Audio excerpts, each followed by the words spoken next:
Good afternoon, Devashish sir. Good afternoon. Good afternoon. Good afternoon, sir. So, the speaker of our first session is also available. You can see. Yeah. Mr. Bhattacharya, I hope the connection from your end is okay.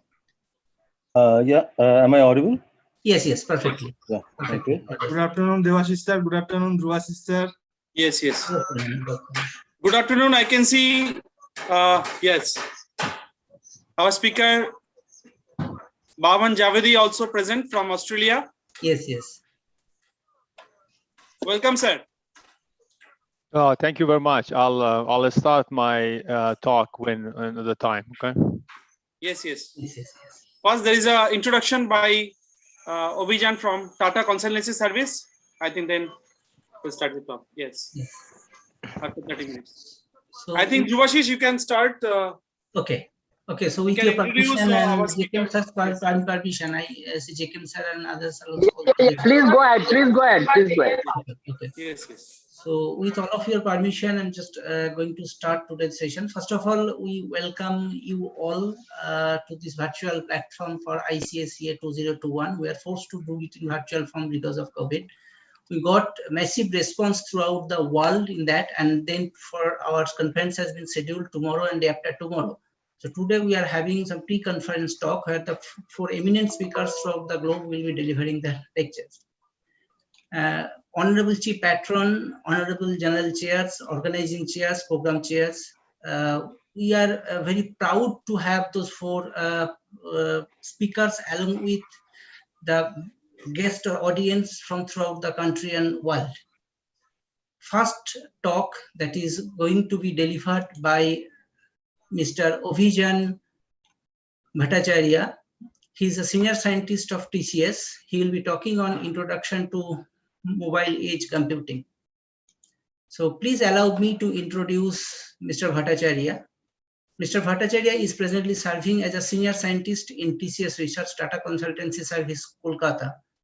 He has been serving the industry for the last 16 years. His current areas of interest are network protocol for IoT, low latency communication for Industry 4.0, 5G, etc. In the past, he has provided technical leadership to several critical projects in India and abroad on contemporary digital wireless communication protocols. He has authored several peer-reviewed international publications and has granted patents in multiple geographies. He has played a lead role in representing his organization in IETF, the Internet Engineering Task Force. He has co-authored the first ever indigenous internet standard from India in the form of RFC 7967. He has been awarded with IETF fellowship several times under the Next Gen Leadership Program of Internet Society. He has recently been designated as the IETF resource person for Asia Pacific by Internet Society APAC. He is also a visiting faculty of prestigious Jadavpur University, Kolkata, India. Mr. Bhattacharya, we welcome you to this platform and we request you to deliver your talk. Thank you very much for the kind introduction and the kind words. Can I share my screen? Yes, please. Okay, thank you. Obijan, please make yourself visible so that everyone can see you. At least for some. Yeah. Okay, let me see. We are starting our first pre-conference tutorial. That's fine. Yeah. Okay. The video is on, I guess. Yeah, they are visible. Please go ahead. Thank you. Devashish, you arrange for recording. This recording is going on, no? Yes, sir. Recording is going on as well as it is live on the YouTube. Thank you, Tufan. Thank you. You're welcome, sir. So I hope my screen is visible. Yes, visible. Yes, Yeah, perfectly. okay. Thank you. So as I'm told, I'll be giving a brief overview, mostly for students and budding researchers who would like to uh, uh, put their efforts in this field. And I'll mostly orient my talk around 5G, because I believe, and that is probably, it wouldn't be wrong to say that it is a convention now, that mobile edge computing has received a regenerated interest with the advent of fifth generation mobile phone standards coming up. So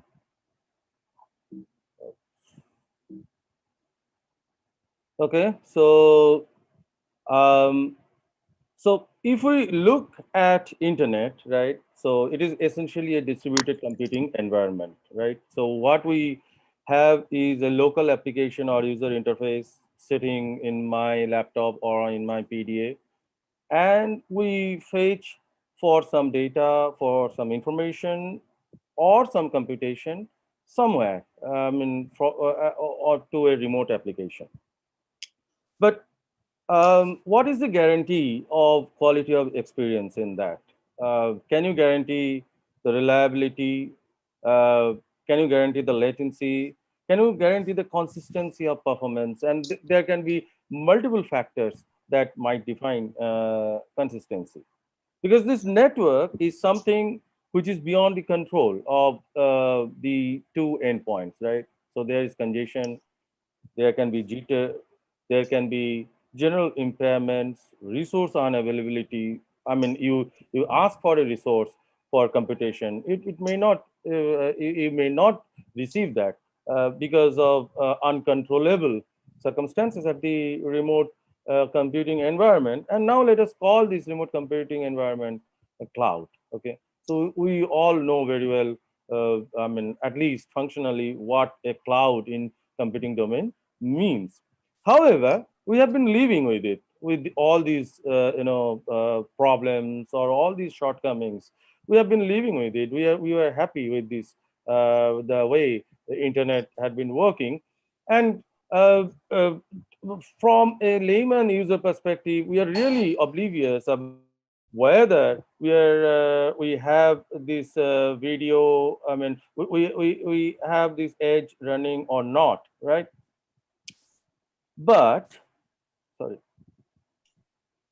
but situation changed as we moved towards business 4.0, right? As we move towards business 4.0, the essential component that has come in, or the essential enabler that has come in, is fifth generation computing. So what are the promises of fifth generation computing? On one hand, we want ultra reliable and low latency. How much low latency? We're talking about 1 millisecond latency. So I request and I get a response. I get 1 millisecond latency. Very low error rate. That has to be a carrier grade. I mean, just like, radio carriers. I mean, you don't expect any, you expect them to be alive or alive all the time. And then there is enhanced broadband. You need huge data, okay? I mean, it may be a 3D video, it may be an augmented reality video, it may be something that has 7 dimensions, and you want to, and that is not sitting locally, that you want to fetch from somewhere. And of course, there is massive machine type communication, which is IoT. Now you see, in 5G, 5G is basically a reconciliation between competing requirements. So one way we are saying IoT, which does not really need too much of bandwidth, but it can melt down your network because of so many, I mean, the data can be, small data can be bombarding your network infrastructure. On the other hand, you are talking about huge bandwidth. I mean, a huge bandwidth video, real-time video. And at the other, and for real-time video, you may not be that fussy about the latency. But when you're talking about machine control in business 4.0, in industry 4.0, you want to talk about machine control. So remote surgery, you want to do remote factory inspection and all these things. There can be so many, applications that can be, imagination can be stretched. There, you're talking about, you're not worried about the bandwidth, but you're talking about latency. So many varying requirements are to be integrated into, one umbrella called 5G. Now, presently, why we don't care? Because presently we don't do these kind of applications. Okay, what we do is we are okay with hundreds of milliseconds of latency. The page may sometimes get unresponsive. I mean, the page may download at a slower rate. It's okay. My email might not reach just in time, but my chat can go in a little bit of, I can tolerate a little bit of delay. There can be packet loss. There cannot be carrier grade reliability, and we are living with it. But is it something that is going to be acceptable by the so far as the 5G promises are concerned? These will not be perceived as the right kind of QoS requirements, even from the end user perspective. So now now the problem is, there is one, when we're talking about 1 millisecond latency. See, at any point of time, it is basically, there are two endpoints and you need to fetch the data from one endpoint to the another, or you need to push the data from one endpoint to another. That is the fundamental of any distributed computing, any distributed system.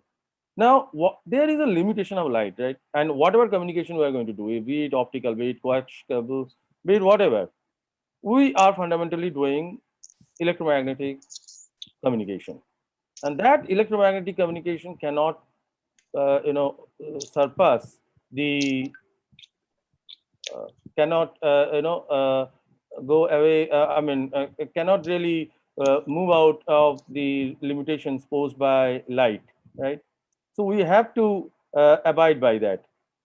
So light, I mean, you can maximum have the, even if we assume that there is no computation delay, there is no intermediaries in between, but still, one way, it cannot be more than 150 kilometer. Okay, just to sorry, this should be in milliseconds. Okay, there's a typo. So in 1 millisecond, I can only go as far as 150 kilometers. Okay, the two nodes has to be that much close. I mean, that is the fundamental requirements.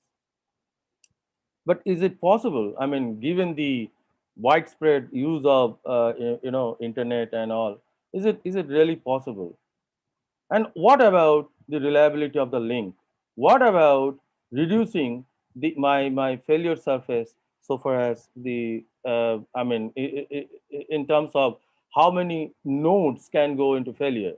Okay, so these are some things that trigger the idea that in many cases the edge has to be as close as possible, or some of the computation has to be as close as possible to the end consumer, that is, to one of the endpoints, okay, depending on the exact application. And that triggered the idea of this edge computing. Now, going by it, see, what is edge computing? So mobile edge computing, and we're talking about mobile edge computing because all these nodes are not really static nodes. I mean, or IoT or your vehicle-to-vehicle communication, whatever use case you take, I'll come to describing them one by one. Whatever you may talk about, all require mobility. And that is why the edge has to be integrated with a mobile infrastructure, mobile communication infrastructure. So the edge has to be embedded into the radio access network or RAN. And that why it has to be, how it has to be embedded into the RAN.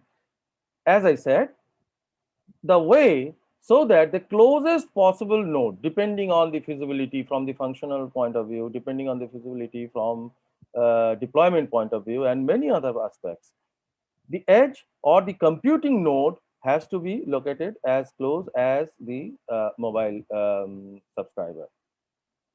Okay, and this MEC will connect to it when it needs support from the cloud. It will need, because the MEC has to be connected to the cloud for many applications. The MEC will connect to the nearest possible cloud, and the network service provider has a business proposition in it, because the network service provider is not only now providing the network, rather the network service provider is now also providing the end consumer with computing power, okay, or at least arranging a mechanism where it can add this as a value added service, where the computing guys can collaborate with the network guys and put their installations in the network. For example, offhand I can give you, like, Amazon has actually partnered with Vodafone in the United Kingdom, okay, and Amazon Edge infrastructure are deployed deep inside the Vodafone network. So that is a kind of business proposition, how these people, may join hands.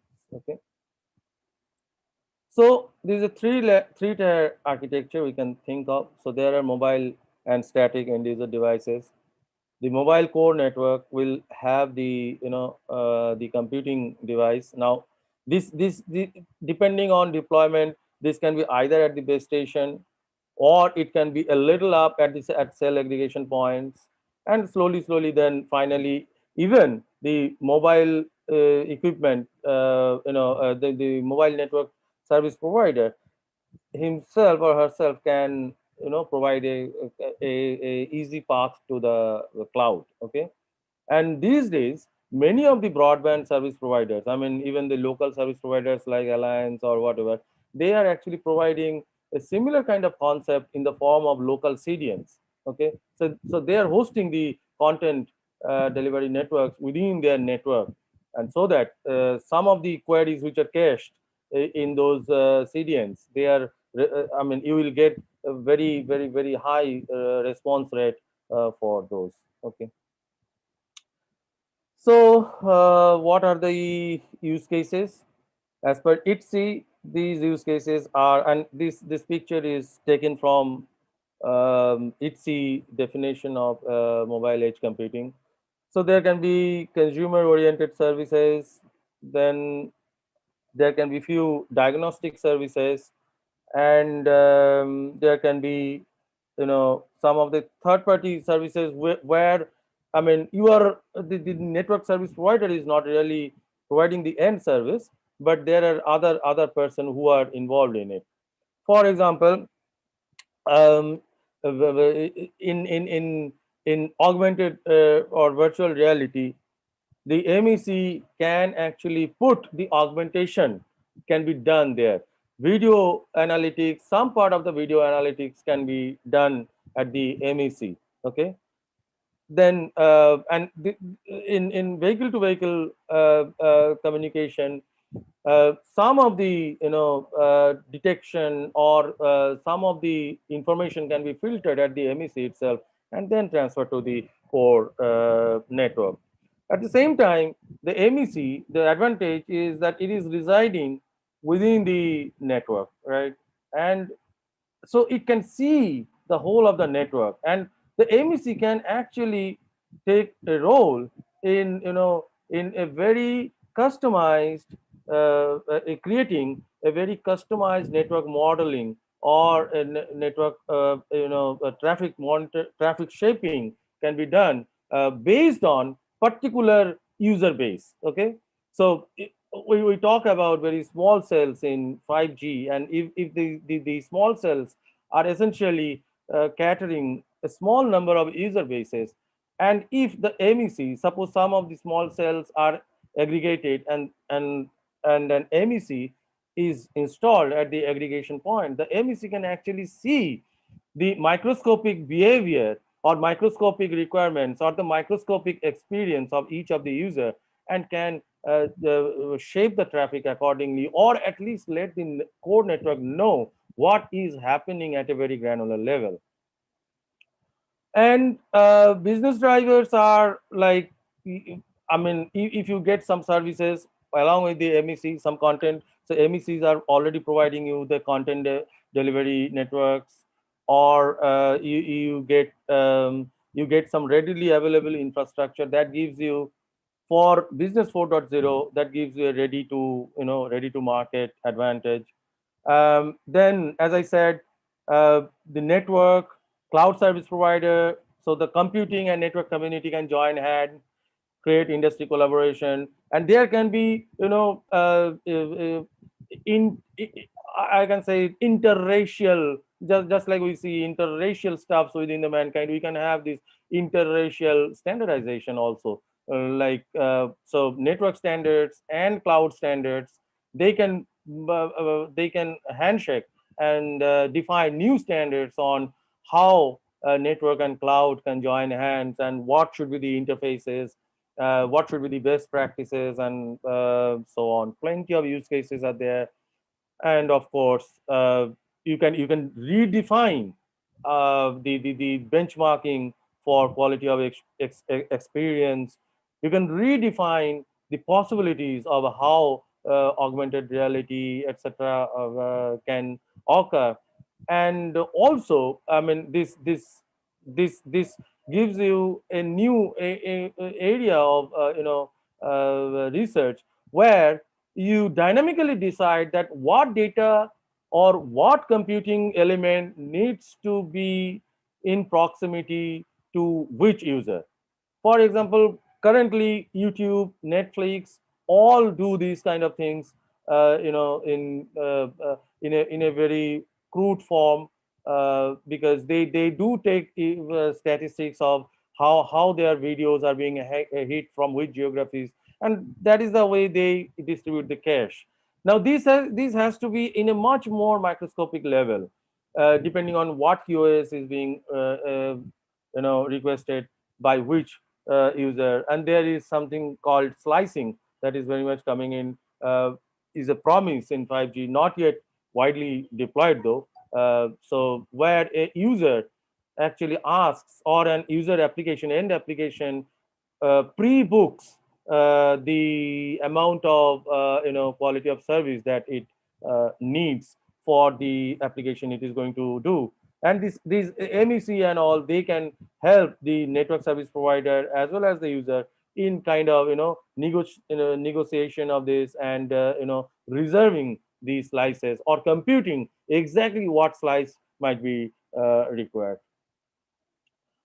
Now I'll briefly go through some of the interesting use cases, as some of the examples given by ITSI.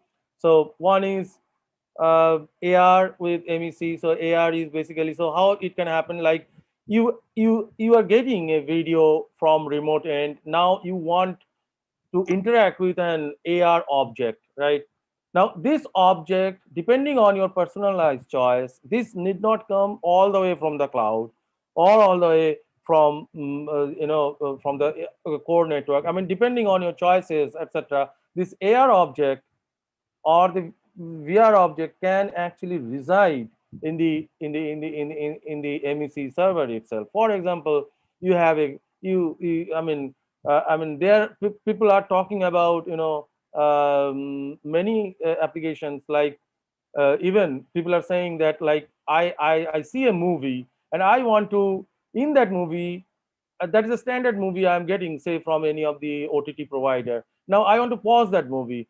I want to put an augmented reality object on top of that, and I want to see that how it is going to happen, or I want to make a fun of this. I want to fake. There can be umpteen such requirements. Okay, this is one of the use cases that you can have. Then flow optimization. So the MEC server, which is residing at the RAN, can run network analytics and see that what is the requirement, what is the desire of the endpoint, what it wants, and what is really available. So right now, all the optimizations in video flow, like adaptive bit rate video, etc., all these optimizations are done at the two endpoints mostly. They look at the end-to-end traffic. Mostly the endpoint sees the receiving endpoint or the client endpoint sees what is the characteristics of the end-to-end traffic, and tries to reduce the data rate, or asks for a reduced data rate service from the server. That is how ABR works.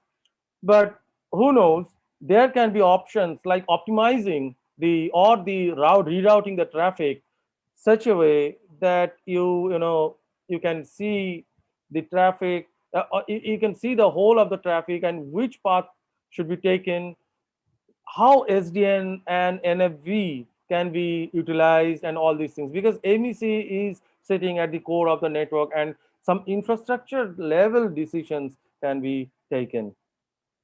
Then vehicle to infrastructure. So currently the use case is that there will be roadside infrastructures, and if there is a collision, some of the analysis can be done at the edge, and then the edge can do some analytics over there and then notify the cloud, and from the cloud the final notification comes. So in the vicinity all are notified, and then the information is stored in the cloud for a global picture. Okay.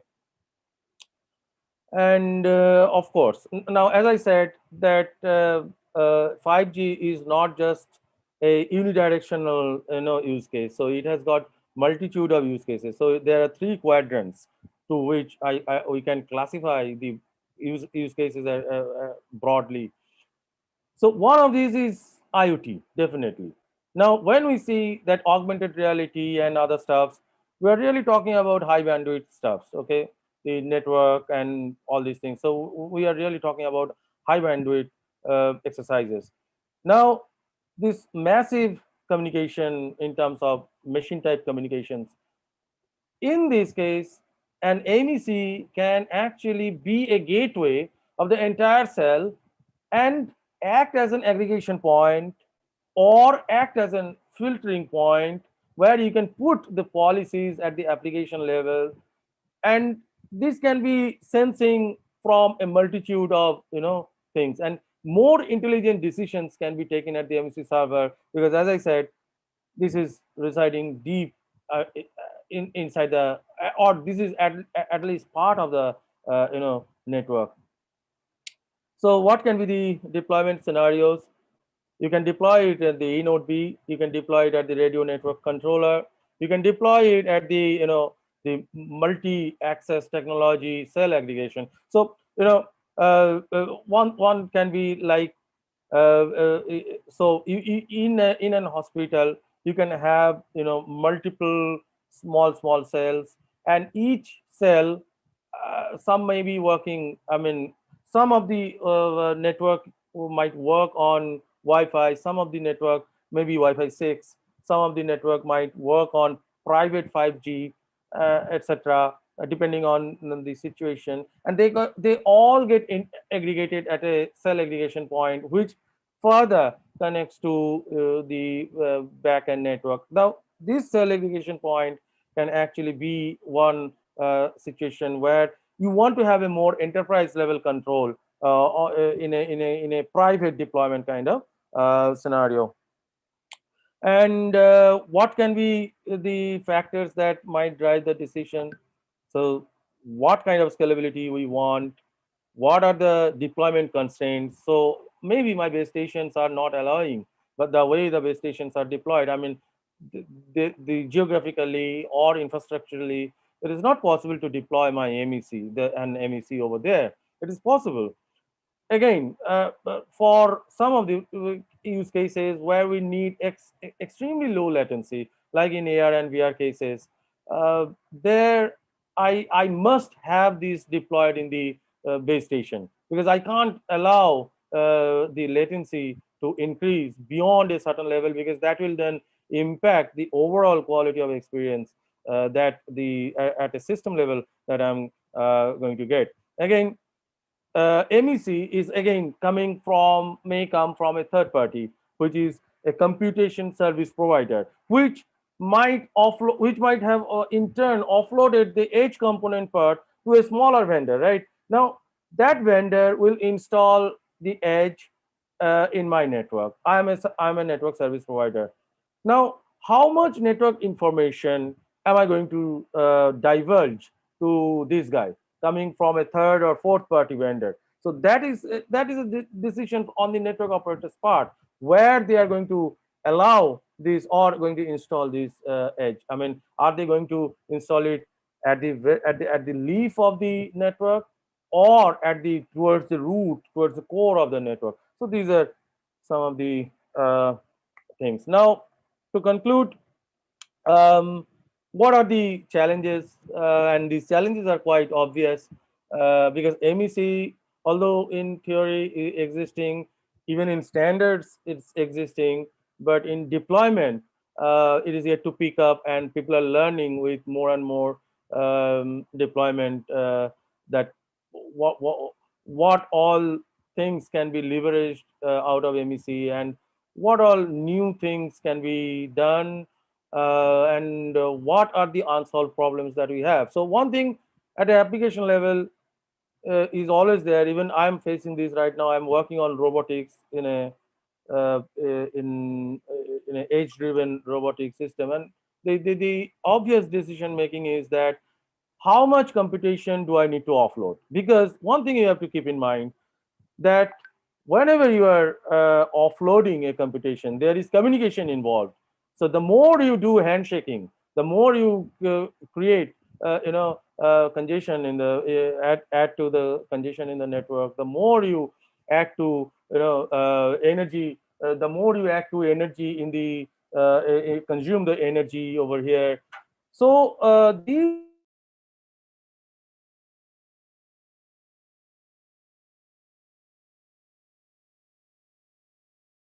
you know 50% of your energy will be consumed in communication. So can you do that?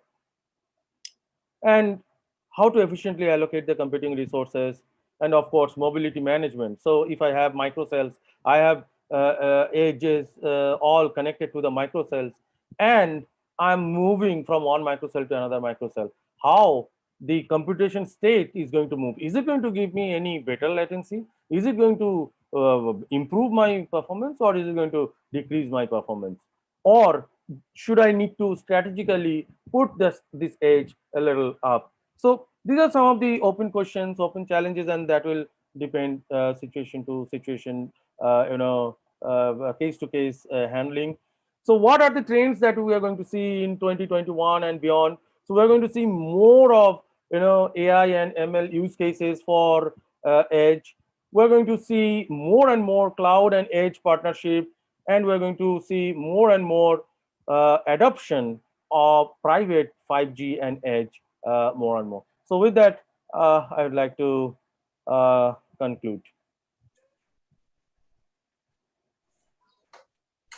Thank you very, very much, Mr. Bhattacharya. Any questions, like from the students, from the audience, sorry.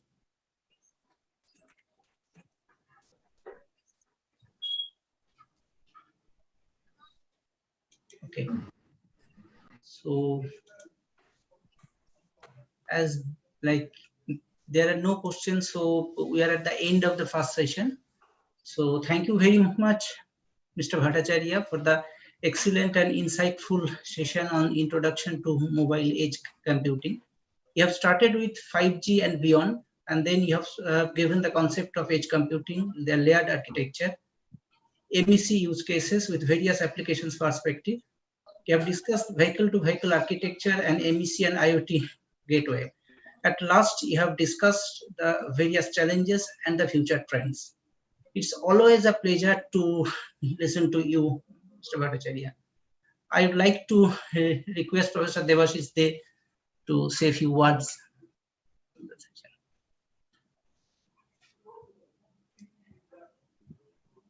Professor De. Excuse me, can I ask when will be our talk? It's Ruslan Skuratovsky and Asachi again. We are not in program now. Yes, sir. We are not in. One question is asked. Please arrange to respond from the speaker. Yes, we are participants, but You we are please not ask the question. interviewer. Please repeat the question. Please No, no, repeat the question. I think what he's asking is the honorable speaker. He's one of our honorable speaker, and he's asking that when his talk is scheduled. I think that was the question.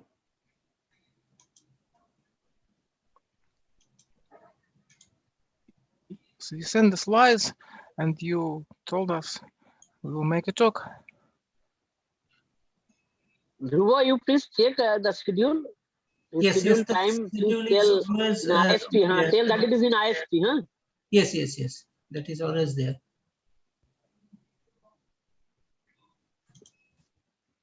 So we can start the session, Rubashish. Yes, yes, yes. So Next speaker. Next speaker, we are going to start with our next session. Yes. So, Yeah, sure. Yes, yeah. Yes. Yes, So, sir. Professor Yes, sir. Javadi, are you ready? So I would like to request Professor Mukherjee to proceed with the next session, to chair the next session. Professor Mukherjee, Yes. are you fine from your end as far as the network connection is concerned? Yeah. Actually, I won't be able to start my video because due to network issue. I think I am audible. Am I audible? Yes, we can hear you. Yes, Am yes. I audible? Yes, yes. Okay, Yes. okay, yes. So, good afternoon, everybody. So, first of all, I would like to thank Rubashi sir and Abhijan sir. And then, before going to the next presentation, here I would like to mention that Devashi sir is also that we will have a book on mobile age computing, will be published by Springer soon. And here we have 22 chapters from 14 countries. And today we are really lucky and we are really honored that we have 3 eminent speakers from 3 different countries, Australia, China and Brazil, who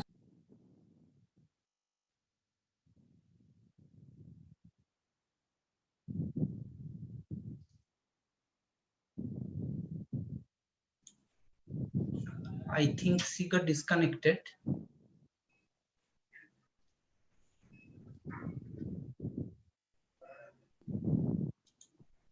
So, okay, introduce Rubashish, you introduce Yes. speaker and So it's really introduce Professor Beman Javed. Yeah. It's really a matter of proud for us that we got the eminent speakers from 3 different countries across the globe. So it's my pleasure on behalf of the ICACA 2021 to introduce the next speaker for the next session, Professor Bahman Javadi. Professor Bahman Javadi is an associate professor in networking and cloud computing at Western Sydney University, Australia.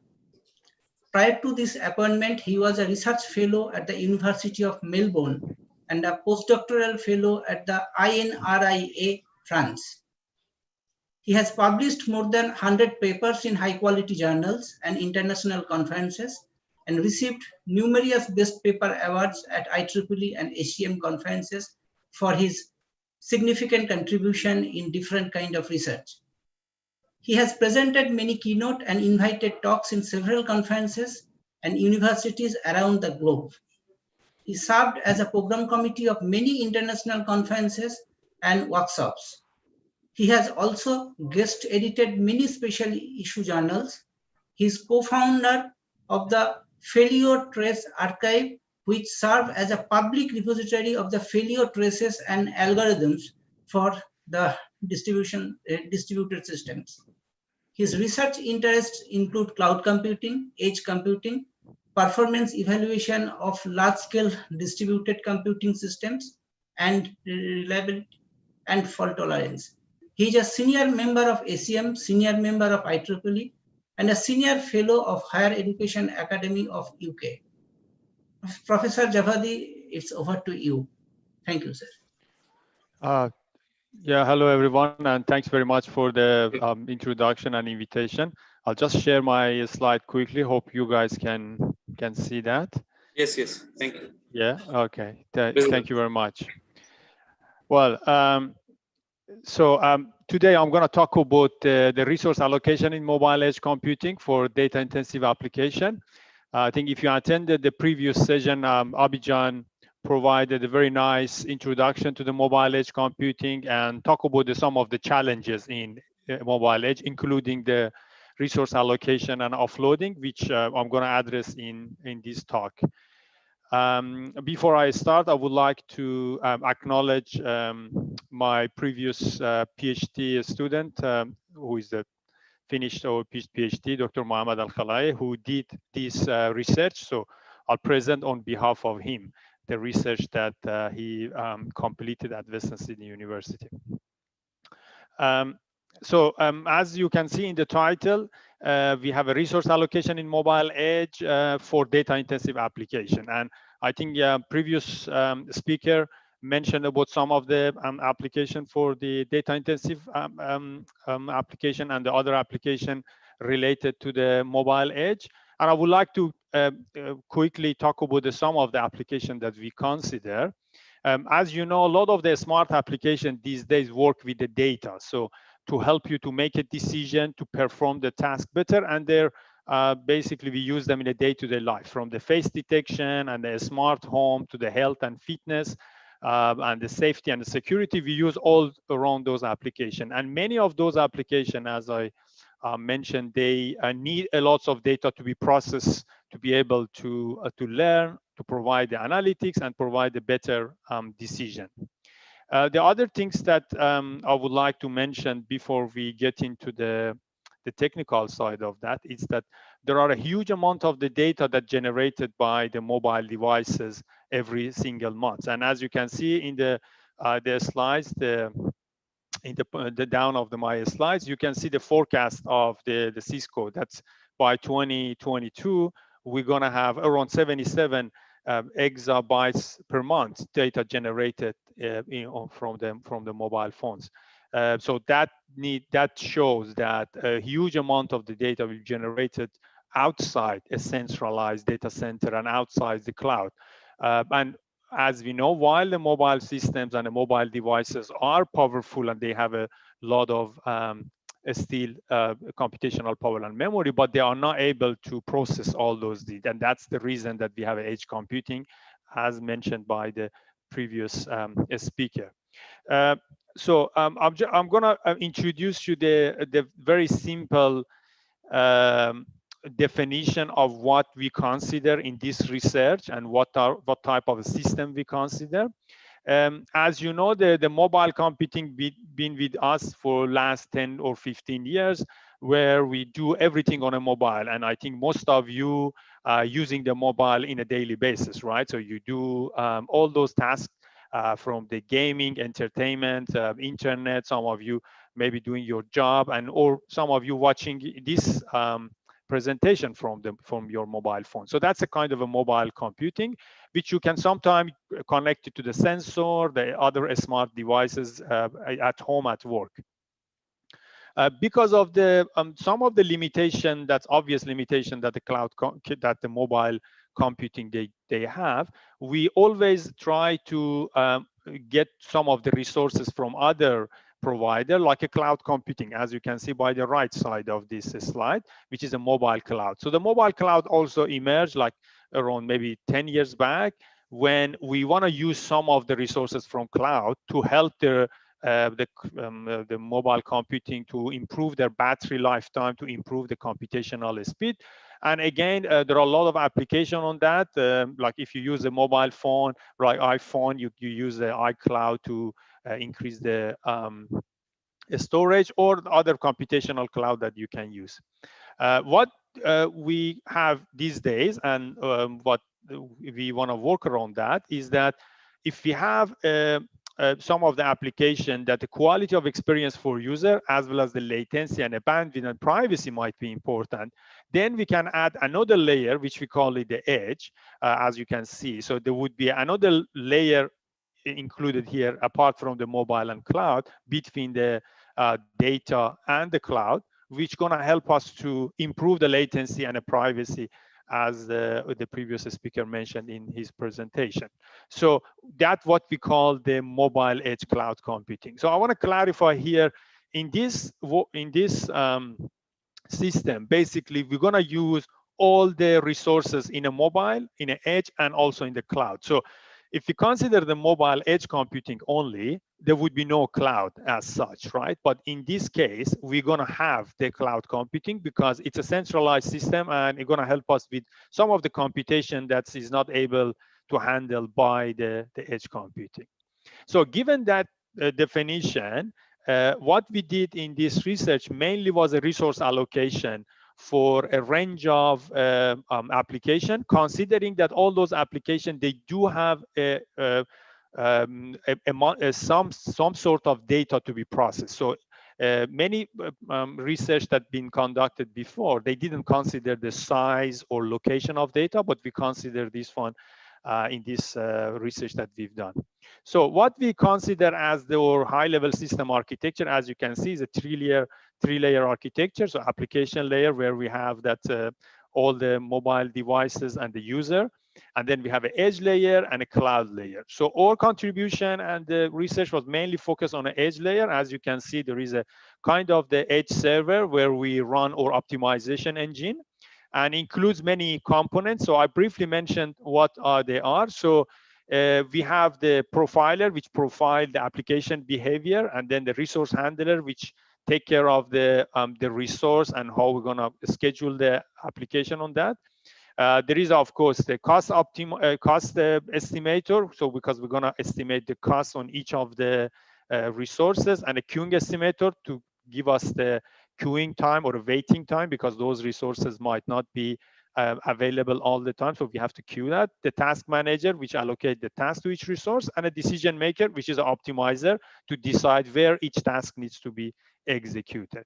I should also mention that what we consider in an edge layer is computational service as well as the storage service. So I will talk about that later when we talk about the performance evaluation, where we're going to collect the data from the IoT application, and we keep it in the server. So the location of data, what we consider in this research is in the edge, it could be in cloud, or it could be in mobile. So the data location could be anywhere, or even it could be outside this tree. For example, you have it in your server, in other cloud server, or other storage that you can bring it here. So now I don't want to go too much into the detail of the formulation. Of course, I'll provide you with the referencing, and you're most welcome to look at the papers. But I want to tell you what we consider, and especially about the data size and allocation, which was the main part of that. So what we consider here in terms of the task was a set of independent tasks. Of course, we have other applications with dependent tasks, which I'm going to talk about that a little bit later. We consider that those tasks, they have a deadline, soft deadline, or might be a hard deadline. But all of the tasks, they do have a data allocated to them, which might be in a different location. And as I said, location could be a mobile, edge, cloud, or might be outside of them. For example, you save it somewhere else in other location, which are not part of any of this. So because we're going to consider the communication. And as I said, we have three different resources: mobile, edge, and the public cloud. So of course, they have a different computation capacity and different costs. And then for execution model, we consider the task execution model. Of course, you know, some of the computation time related to the processing, data communication, and of course the waiting, because sometimes they have to wait to get the resource.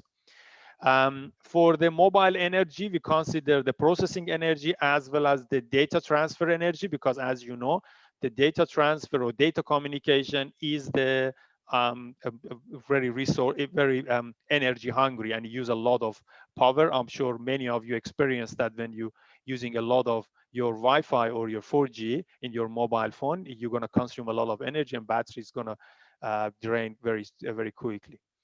In terms of the cost, we consider the monetary cost for communication and the resource. So all the resource that we have, mobile, edge, and the public cloud, they do have associated with the cost, monetary cost, and of course the communication, as you guys know. So we consider everything has the cost with associated value.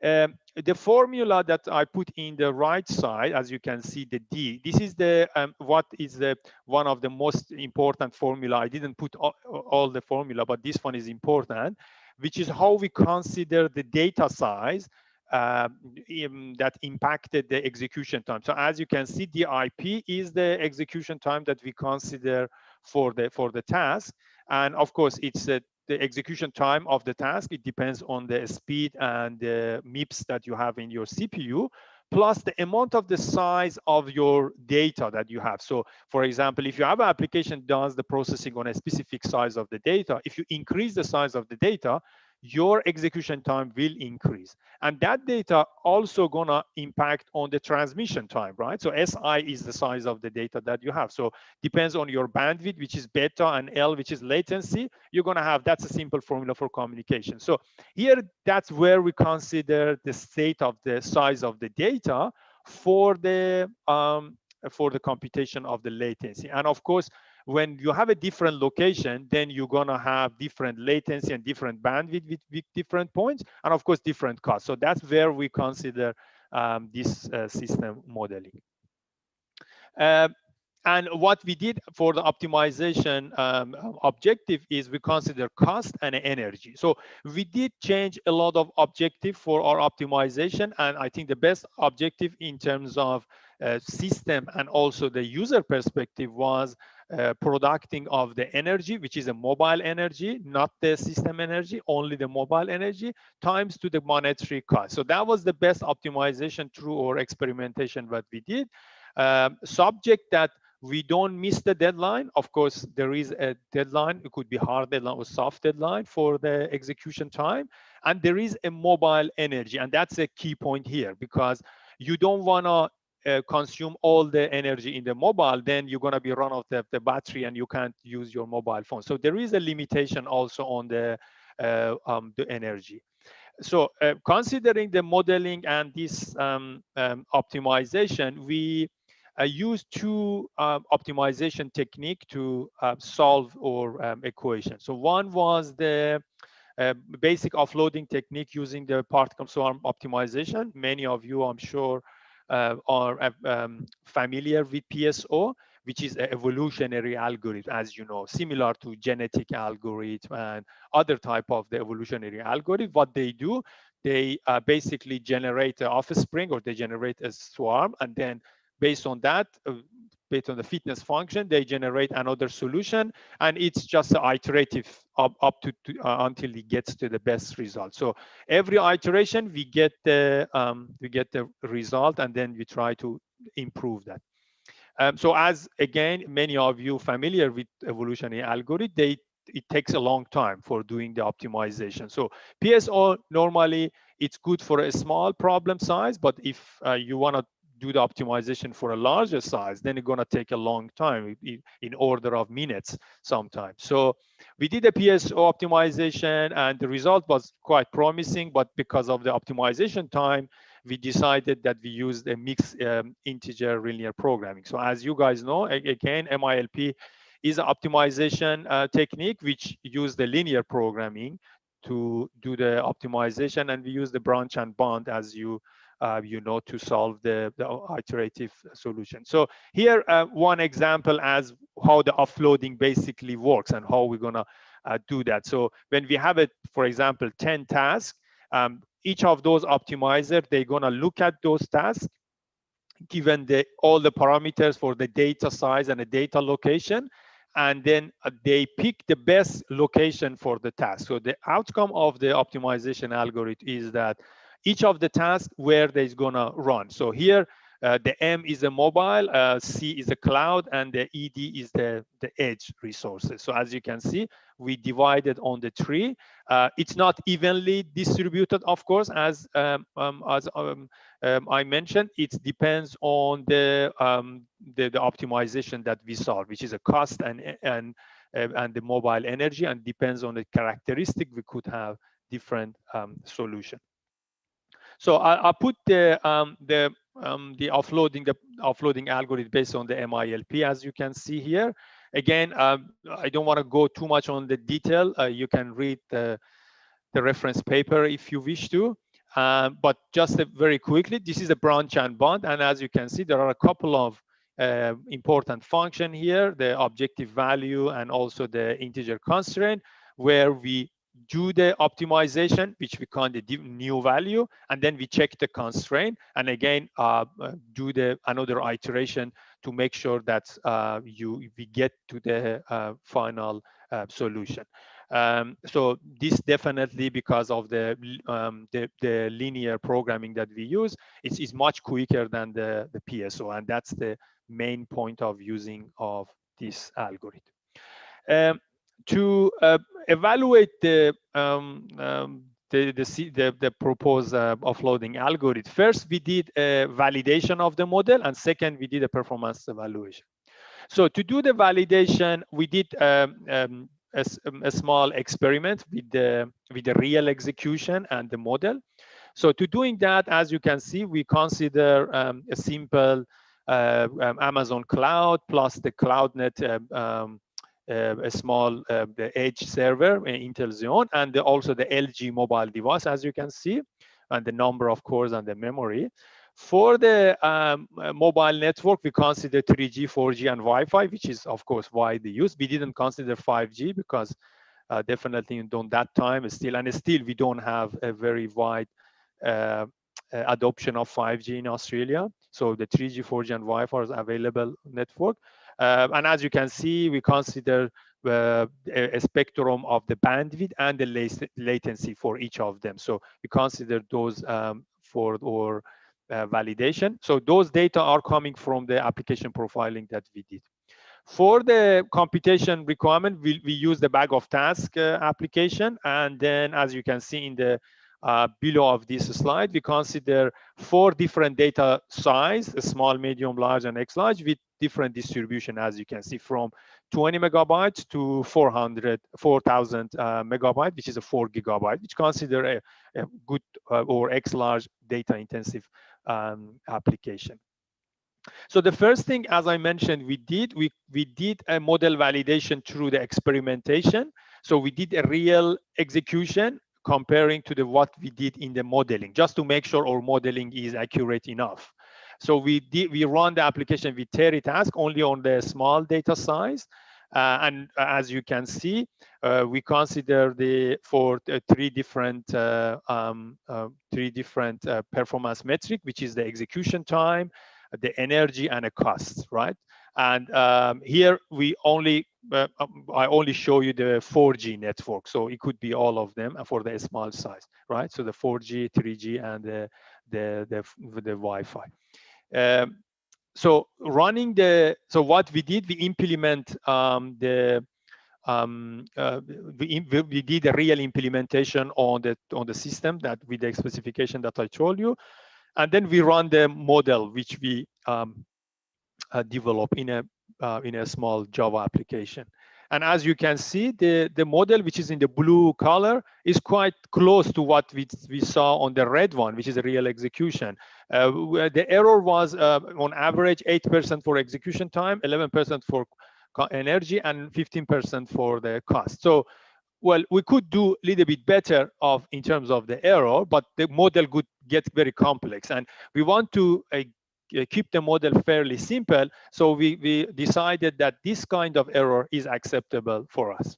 After that, we did lots of experimentation to do the performance evaluation and compare the offloading technique with the various system. And what we did here, of course, there was a lots of evaluation. I just show you only one of them, which is for the 4G, but similar behavior observed in other configuration that we did. So here, as you can see, we consider the performance evaluation in the 4 different scenario, where you have a mobile only, so only computation in mobile. When you have a random, so the green one is a random, just a random distribution of a task. MILP, which the optimization with MILP, and a PSO, which PSO technique that we use. So The PSO MILP are the optimized resource allocation for those applications. And as you can see, for different data size from a small to the X large, and for three different variables: the execution time, monetary cost, and a mobile energy. So as you can see here, and I mentioned in the slides, in terms of the execution time, execution cost, as you can see here, the middle for data intensive application, the average reduction was around 46% and 76% compared to the PSO and the random one, as you can see here. So there are, and these, by the way, these figures are a log execution time. So as you can see, is a log scale. So that's why you can see quite a bit of difference here. Also for the energy reduction, which is quite essential for mobile edge, we saw on average around 35% to 84% compared to the PSO or through the mobile. So through the compared to the mobile execution, obviously we can see a huge reduction because you run everything on mobile. But even compared to the PSO, with the MILP, we consider around 35% improvement, which is of course quite considerable. So the MILP shows not only improvement in the execution time and also the optimization time, also in terms of monetary cost and the mobile energy. So this resource allocation conducted only for bag of task, right? And we consider the MILP as and PSO as the optimization technique for resource allocation. In the next part of the work that we did, we look at the different application model and different system model. And then we see which application model and which system model could be more suitable for each other. So we consider three application model, bag of tasks, which I told you. And as you can see here, there are independent tasks. A workflow task that they might be a dependent, like for example, the face detection or some of the Internet of Vehicle works, or the IoT application, which I mentioned for a smart home, or some of the application in agriculture or energy could be useful. So we consider three different application and three different system model, which is a mobile computing, a mobile cloud computing, basically the merging of the mobile with the cloud, and a mobile edge cloud computing, MECC, which we have edge, cloud, and the mobile.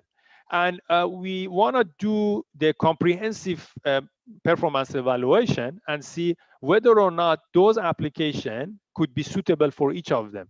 Well, we're thinking that maybe the mobile edge could be the best for any of those applications. But in the performance evaluation, we observe differently. So that's why we did that and try to understand the behavior of this application model through those computational systems. So what we did, we again set up a new experimental environment here with the different mobile devices and different edge node and different the cloud server, of course, with different size and different cost, as you can see in this slide. For the mobile network, we use a similar profiling as before, 3G, 4G, and a Wi-Fi with a similar setup as I showed before. And then some of the application. For the bag of tasks, we use the similar things. For IoT, we use the similar bag of task application with some connectivity between them. And for the workflow, we use the montage workflow, which has the processing of some of the image. And as you can see in these slides, I put the different image size that we use for the workflow.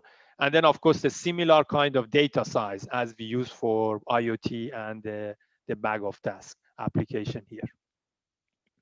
So what we did, basically, we run those applications on the mobile computing, mobile edge computing, and mobile cloud computing and mobile edge cloud computing.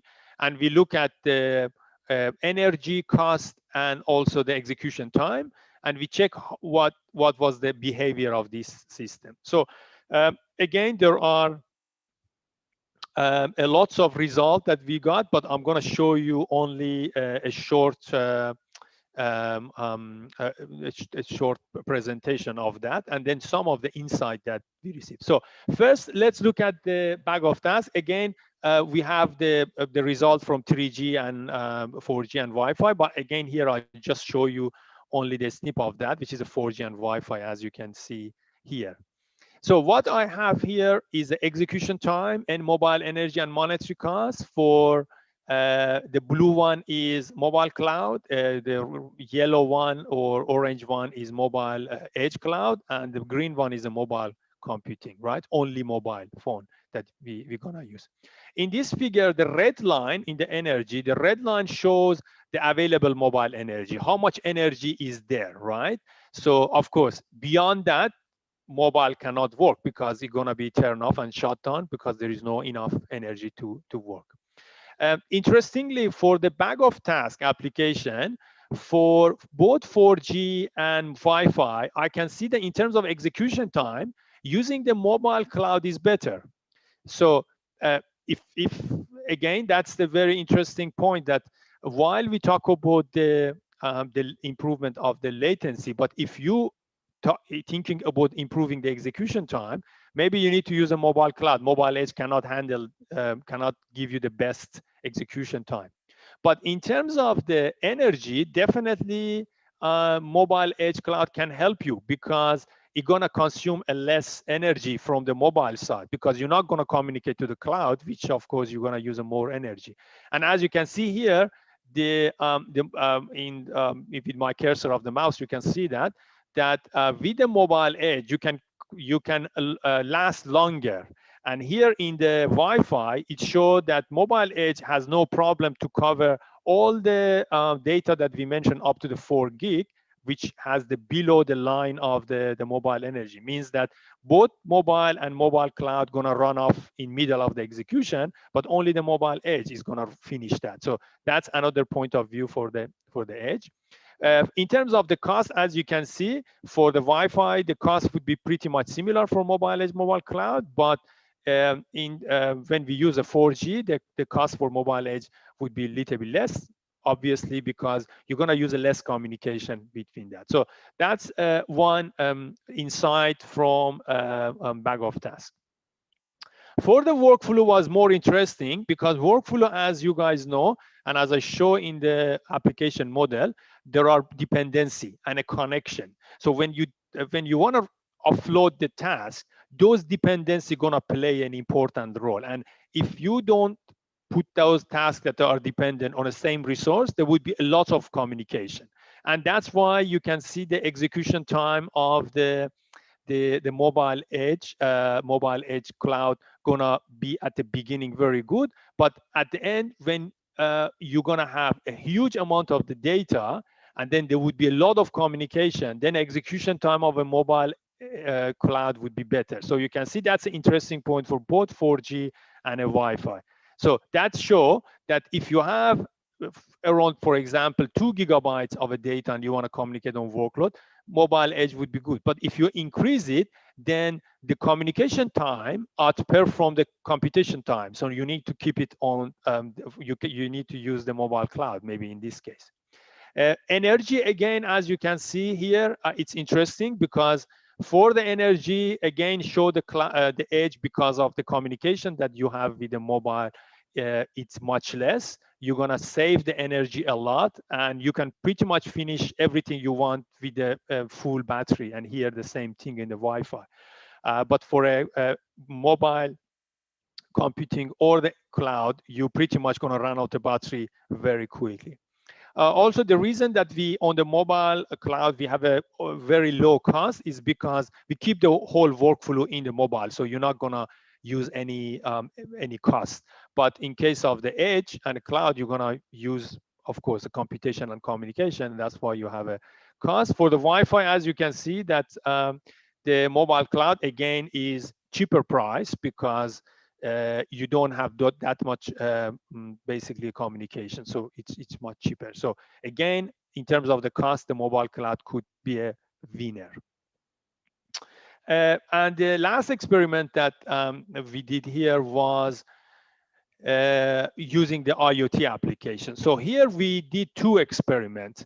One when the mobile device doing the data collection, one when we use the edge doing the data collection. As you know, the IoT devices generate a lot of the data from the environment or whatever they're sensing, and they keep sending those data back to the collector.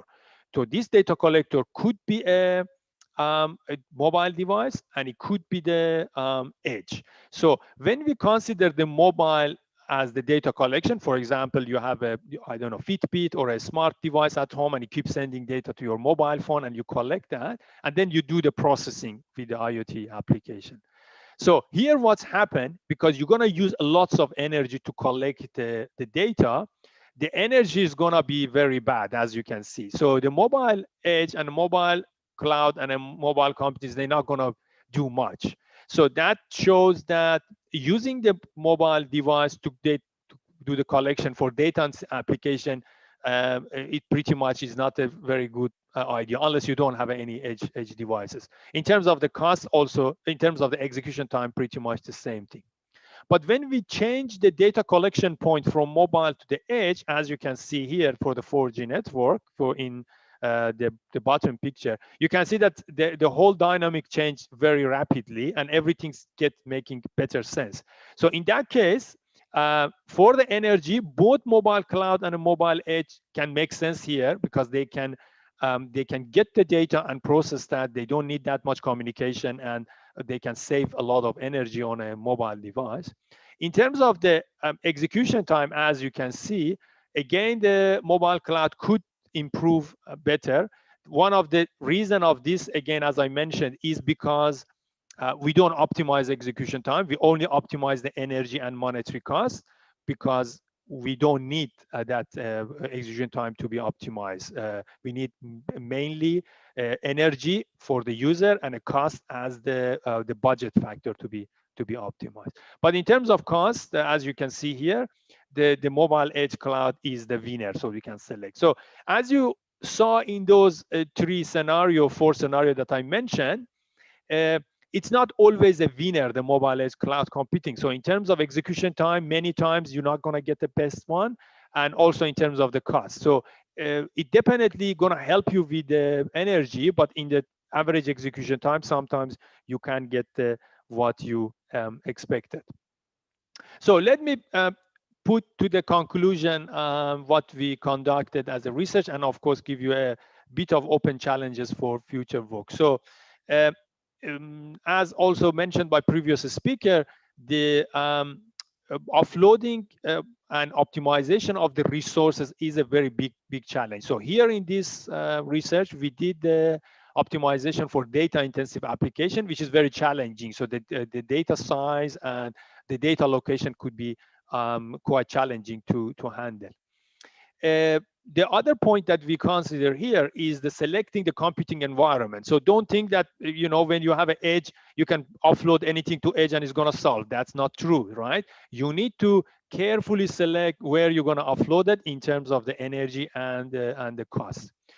Of course, edge show a very promising result when you do the data collection on an edge rather than anything else. So if you do have the data collection point, so seems the edge is a perfect solution, not the mobile and not a cloud.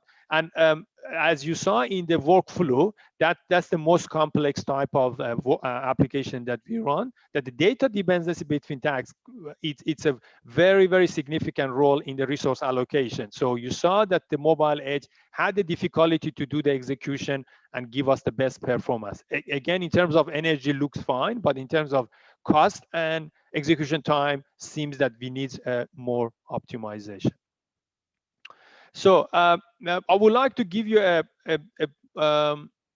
some open challenges and future work for researcher and PhD student and research student who are in this conference.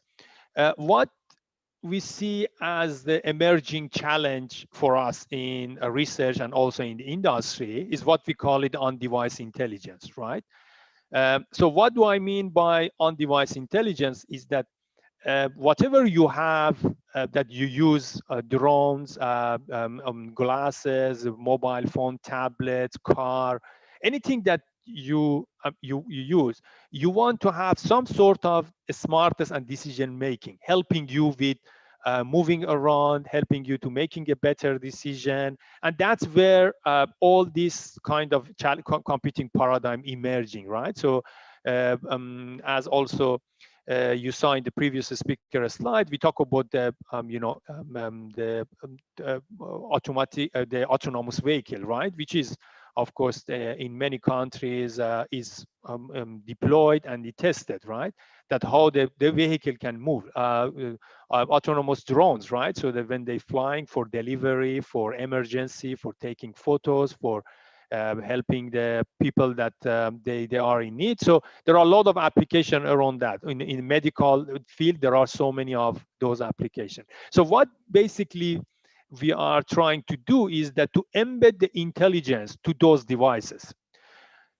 In last 20 or 30 years, what we did, we designed as small as possible the components that they can make the things work. But now we're gonna integrate the intelligence to them. And that's where the edge computing coming to help us to doing that as an embedded part of the system or as the integrated part, so one or other.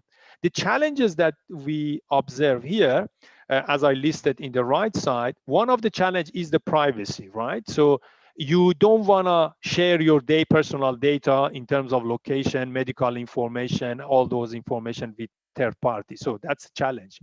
Reliability is always a problem, especially when we talk about the flying drones or the autonomous vehicle. The reliability is a key factor. And definitely you want a quality of experience. When you're playing game or the virtual reality, you want a very low latency. And as one of the most expensive resource, as you know, is the bandwidth. So as you know that the bandwidth is the most expensive resources that we have. So we need to use it efficiently. So those are the current challenges. In this research, we address some of them in terms of, let's say, low latency or efficient use of the bandwidth, but we didn't consider privacy or reliability.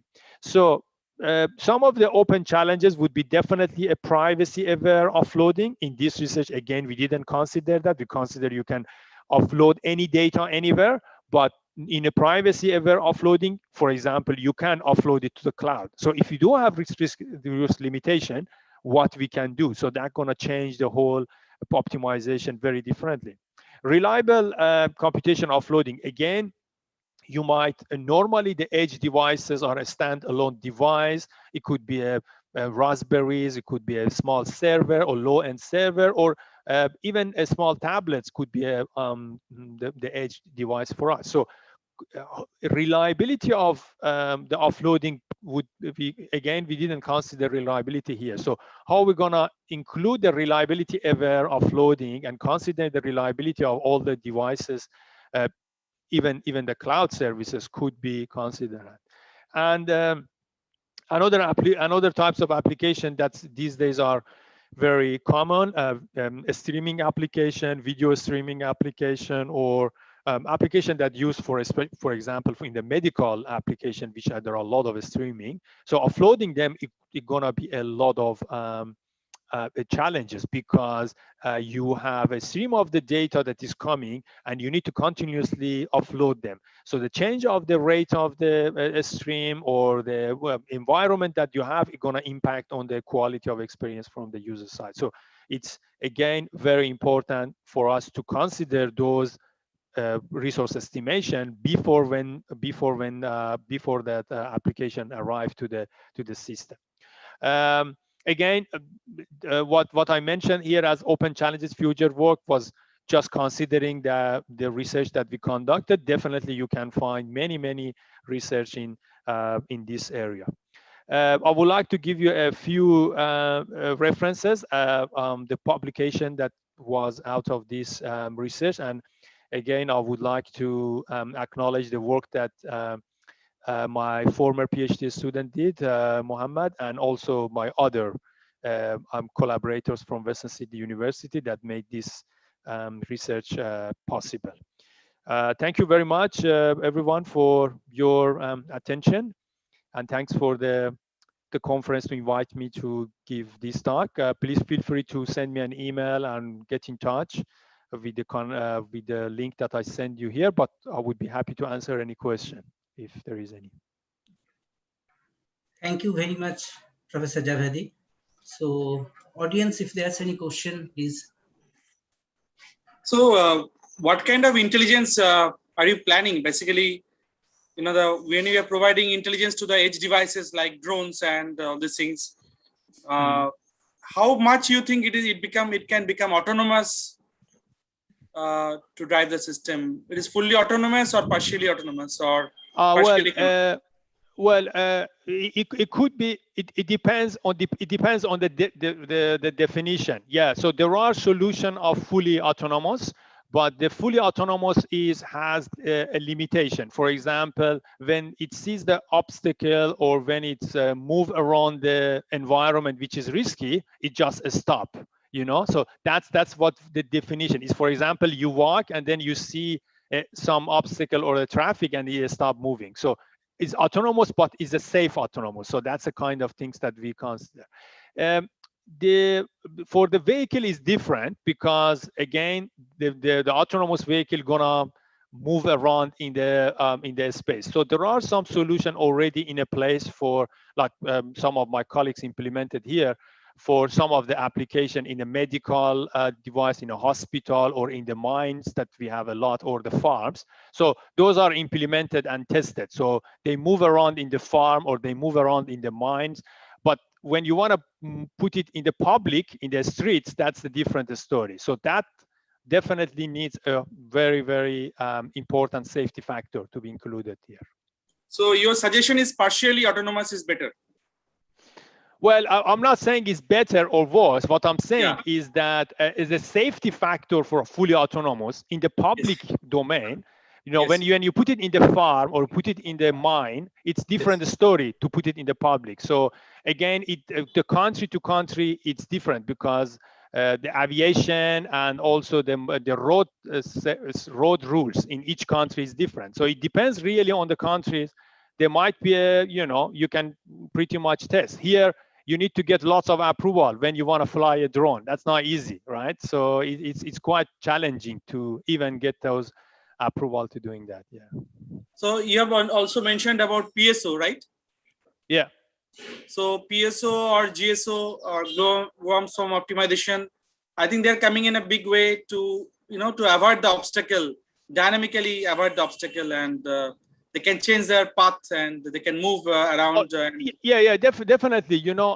All those optimization that I mentioned are quite useful, and we use the PSO as well at the point. But one of the challenge that PSO or any other evolutionary algorithm, like also the genetic algorithm or simulated analytic they have, it's their optimization time. So it takes a bit of time to do that. So for some of these example that I show you here, sometimes it takes between 20 to 100 seconds to do the optimization.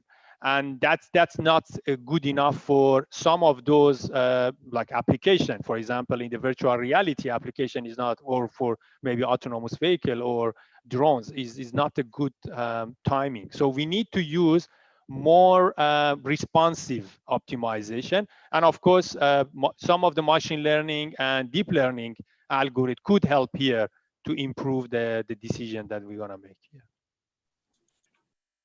Thank you, Raman. Thank you very much. Yeah. Thank you for your nice talk. Also, I like to thank you for your nice contribution to the book. I think we can mention about the book you have published and on mobile edge computing, which is about to be, it's gonna be, so the last publication I put the list, that's a mobile edge book chapter, and thank you very much for handling that.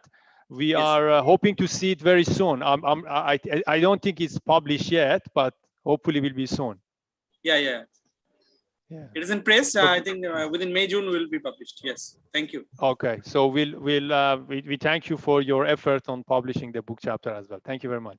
Thank you for your nice contribution. Thank you. Thank you. Thank you. Thank you very much, Professor Javedi, for the enlightening session on resource allocation in mobile edge cloud computing for the data-intensive applications. You have started your presentation with the data-intensive applications. You have discussed the system modeling in details. proposed algorithm and experimental setup, model verification, validation, system evaluation using 4G networks. You have also shown us the performance analysis of mobile, edge, and cloud computing platforms for the distributed platforms.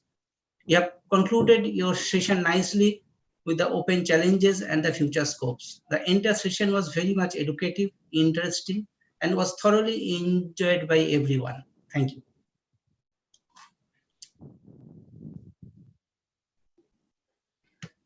So now we proceed with our next session. I would like to request my co-chair, Professor Annesha Mukherjee.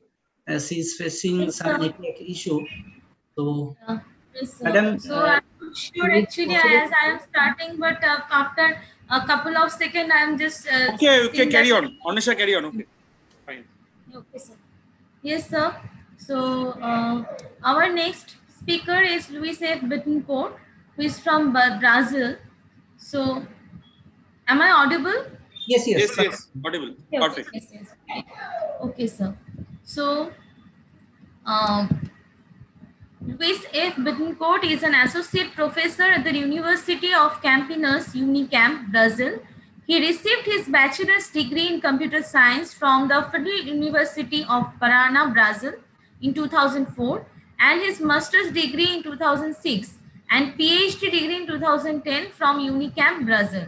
Luis has been awarded with the IEEE Communications Society Latin America Young Professional Award in 2013.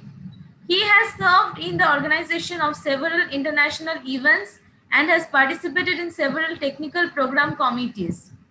Example, IPDPS 2019, CC Grid 2014 to 2019, UCC 2016 to 2019, Europart 2016 to 2017, Globecom ICC. He was the TPC co-chair for IEEE SCM UCC 2018, track chair for CloudCom 2018-2019, and PhiCloud 2017, 2018, 2019. And he currently serves as an associate editor for the IEEE Cloud Computing for the Computers and Electrical Engineering Journal, for the International Journal of Grid and Utility Computing, Internet of Things Journal, and for Journal of Network and System Management. His main interests are in the areas of resource management and scheduling in cloud, edge, and fog computing. We are really honored. Professor Bittencourt has contributed a lot in our book also. So I would like to request Dhrubashi sir, so please start the video sent by Professor Bittencourt. He is with us also, but due to network issue, he has requested previously and he has sent the video also. Which I think Annesha, if he can give a talk directly, he can. I think it'll be fine. Okay, sir. Yeah. Yes. So it is his option. It is his option. Yeah. Okay. Yes. So I would like to request Professor Bittencourt to please start your presentation, sir. Hello. Thank you very much. I will start sharing my screen. So please let me know when you see it. So I just share it now. Is the background is your campus? Yes. Okay, excellent. So can you see my presentation now? Yes, visible. Okay, can I start? Yes, please. Yes, please. Thank you.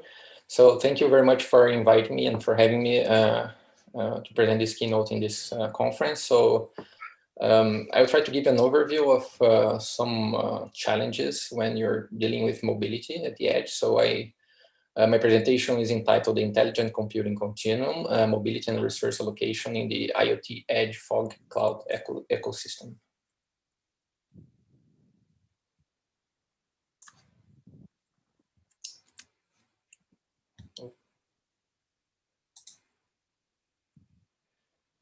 Well, so nowadays what we have is ongoing growth of smart environments, such as like smart industries and smart transportation or smart cities, smart homes and everything. So each of these contexts, what we have is a huge set of new applications, and those new applications or applications yet to be developed. And with the evolution of the Internet of Things, what we're going to see is even more applications with very different and heterogeneous requirements.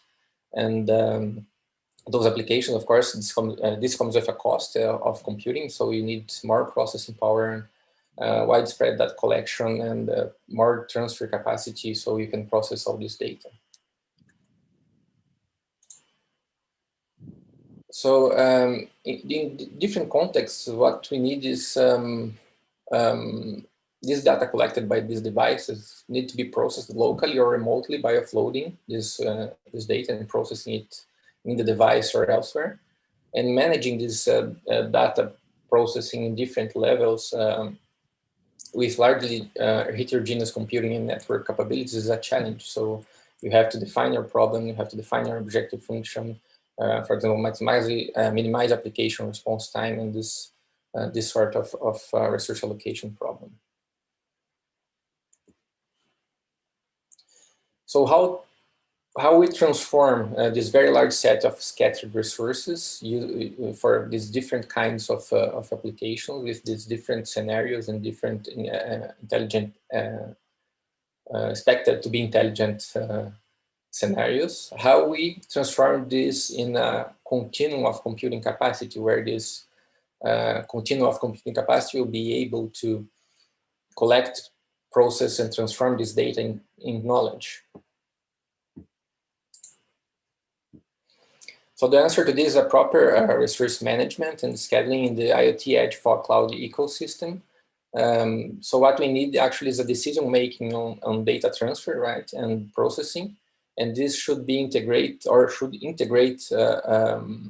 all these layers of communication and all these layers of computing capacity in a continuum that behaves like a parallel processing system. So the idea is that you have like a set of resources that are distributed, but for the application and for the user, it behaves like a local system.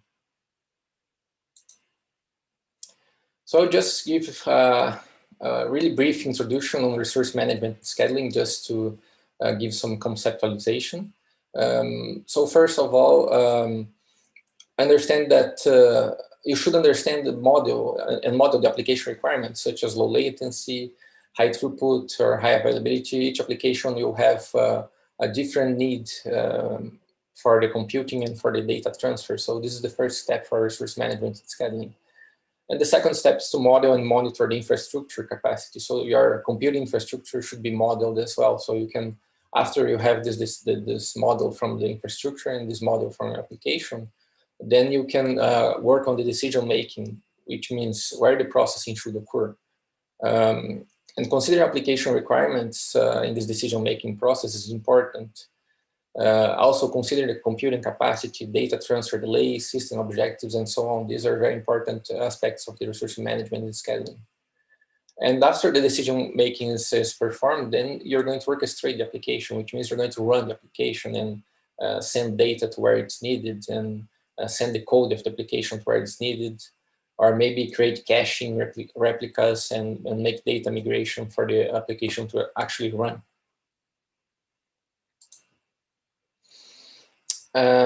So this is just an overview of, just to illustrate how many different models for resource allocation and scheduling you can have. So in the left-hand side, you have a taxonomy of scheduling, of the scheduling problem, focusing on cloud computing systems. So you can see that there's a lot of different systems targets, optimization objectives, application requirements, different kinds of inputs and outputs. So this is just to illustrate how complex this problem can be. And of course, for each type of system, you're going to consider a subset of these characteristics so you can be more specific for your system. And on the right-hand side, what you have is like an illustration of how you can organize your scheduler. So you can have centralized scheduler where you collect all the data about the system and take optimal decision locally. Or you can have a decentralized scheduler where you have sets of a scheduler trying to optimize locally the decision making on the resource allocation. Or you can have like a hierarchical scheduler where the scheduler are scattered over a hierarchical infrastructure, and then each scheduler will have like information about the structure below it. So this different organization has impacts on the way the monitoring is performed, and also impact on the quality of the schedule, because if you don't have the whole information of the whole system, like in a centralized infrastructure, what you're going to do is to have local optimum, or try to achieve a local optimum using different algorithms. And then this will impact the quality of the schedule, or the impact the objective of our schedule. If you look nowadays how you take a look in the current general knowledge about resource allocation and scheduling, this is what you see. It's actually send everything to the cloud and try to allocate the resources on the cloud, and make these resources in the cloud to process the data I have to send to the cloud. So you just allocate all the resources to the cloud and try to improve your execution by allocating more and more resources. This is the general knowledge about the resource allocation. So this has some limitations, because especially regarding application performance resulting from communications with the cloud, connectivity issues, and also some privacy concerns. You don't want to send the data, personal data, to the cloud. Sometimes you don't want to send data because the delay is high, so it takes some time to go and come back. So these limitations can be more important in the future, where the amount of data generated by the Internet of Things is even higher. So we have more devices and more applications coming. And actually these sorts of applications like augmented reality, virtual reality, and tactile computing applications will suffer from delays if you use the cloud to run them. So you want a different paradigm to try to process this kind of data.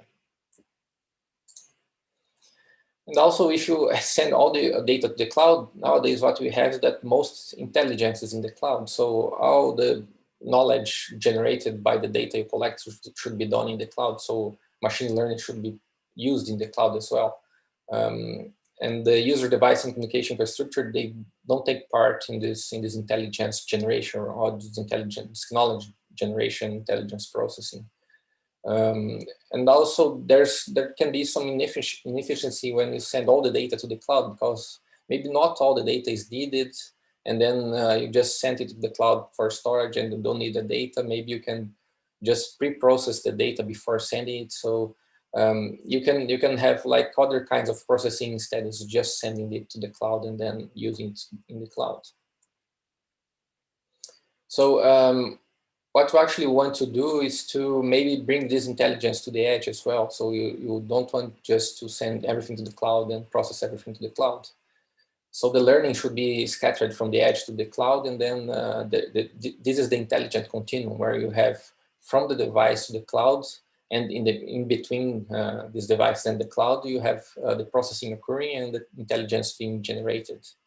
So the raw data can be also processed at the edge instead of being sent to the cloud, and filtered at the edge, or even machine learning can be run at the edge, so you can have some intelligence at the edge as well. So you reduce network delays and potentially reduce response times for your applications. So that's why we consider fog and edge computing, which are new layers of computing closer to the edges of the network. They are between the users and the cloud. By collecting and processing data closer to the devices and sensors that generate this data, we can offer reduced response times often for some applications. Of course, this doesn't work all the time, but for some applications, you can reduce the network latency, and then when you offload the processes, we have reduced computation time. And these paradigms, they collaborate with the cloud. They are not independent from the cloud. So that's the idea of the continuum. You have processing coming from the edge to the cloud, right? So this way, with the processing coming from the edge to the cloud, you have the computing continuum, and it makes like a relationship between people which are in the edge, things collecting data, the data itself, and the processes running in this continuum. So the idea is that by combining these together, you can have like an intelligent continuum. So this is a general view of a smart environment supported by this kind of infrastructure in the edge, fog, and cloud computing hierarchy. So we call this a computing hierarchy, and then this computing hierarchy can be used to process any sort of data generated at the edge. And this computing infrastructure is composed by, of course, of the devices at the edge, the IoT devices, and it's composed by, it's complemented actually by edge computing and fog computing devices which are between the user and the cloud. And they are closer to the user than the data centers. So the idea is that you have lower latency and lower delays when you try to send your data to this kind of devices. We can call these devices cloudlets or micro data centers, depending on how you refer to them, but usually call it cloudlets. And the IoT applications, then they generate and consume data at the edge. So the idea is that the resource allocation and scheduling at this kind of infrastructure, it acts to distribute this data and processing throughout the whole hierarchy according to the application requirements. But this hierarchy can present actually several layers, not only 2 layers. Excuse me. And the number of layers, they may differ from place to place. So you can have a place which has 7 layers, another place which has 2 layers, and your resource allocation model and your scheduling optimization algorithm, it should consider this and be very flexible so it can adapt to each place you're going when you're mobile. And also the application should be programmed in a way that it can incorporate this need for offloading. So the application should be programmed in a way that it can be split in pieces, and the data should be sent into pieces to different places. And of course, the application requirements should be established by the programmer or by the user by establishing limits for latency or bandwidth needs and this kind of requirements. So applications can be mobile or non-mobile, as I mentioned before, and these applications will share the resources at the edge of the network or in the fog computing hierarchy. So proper resource allocation in this kind of infrastructure is needed. And different allocations have different requirements. For example, you can have like this sort of application here. You can have users, mobile users with one sort of applications and maybe static applications here and some other mobile users here. And at some point in time, these users may move from one place to another. And when the users move, what you're doing is you're actually want to also move the contents that this user is needing to another cloudlet, because the user is changing access points. And this cloudlet is associated to the new access point. It can be a cell phone tower or a Wi-Fi access point. And now this can be overloaded. And if this becomes overloaded, then we have a problem because the delays will increase. So I have to start thinking about like offloading this computing which is happening here above, upwards in the hierarchy, maybe to the cloud or to any other layers above this.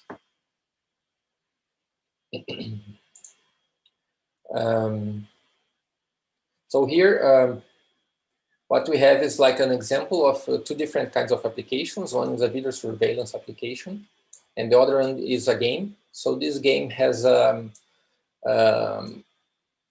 latency requirements, which says that we need to lower its latency in comparison to the video surveillance application. So what we have in this scenario is when the users playing the game move to the cloudlet where the camera is or the cameras are, we start to overload this cloudlet. So if you just leave the game running here with the video processing from the camera, you can see an increase in the execution times of the application. So the delays are increased.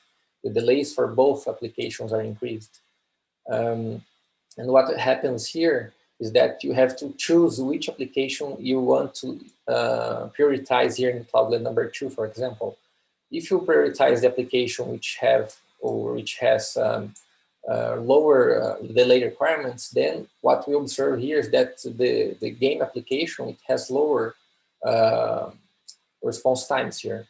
And the video application will have higher response time because you moved the video applications to the cloud up here. instead of leaving them and having this concurrency that is shown in the red line here.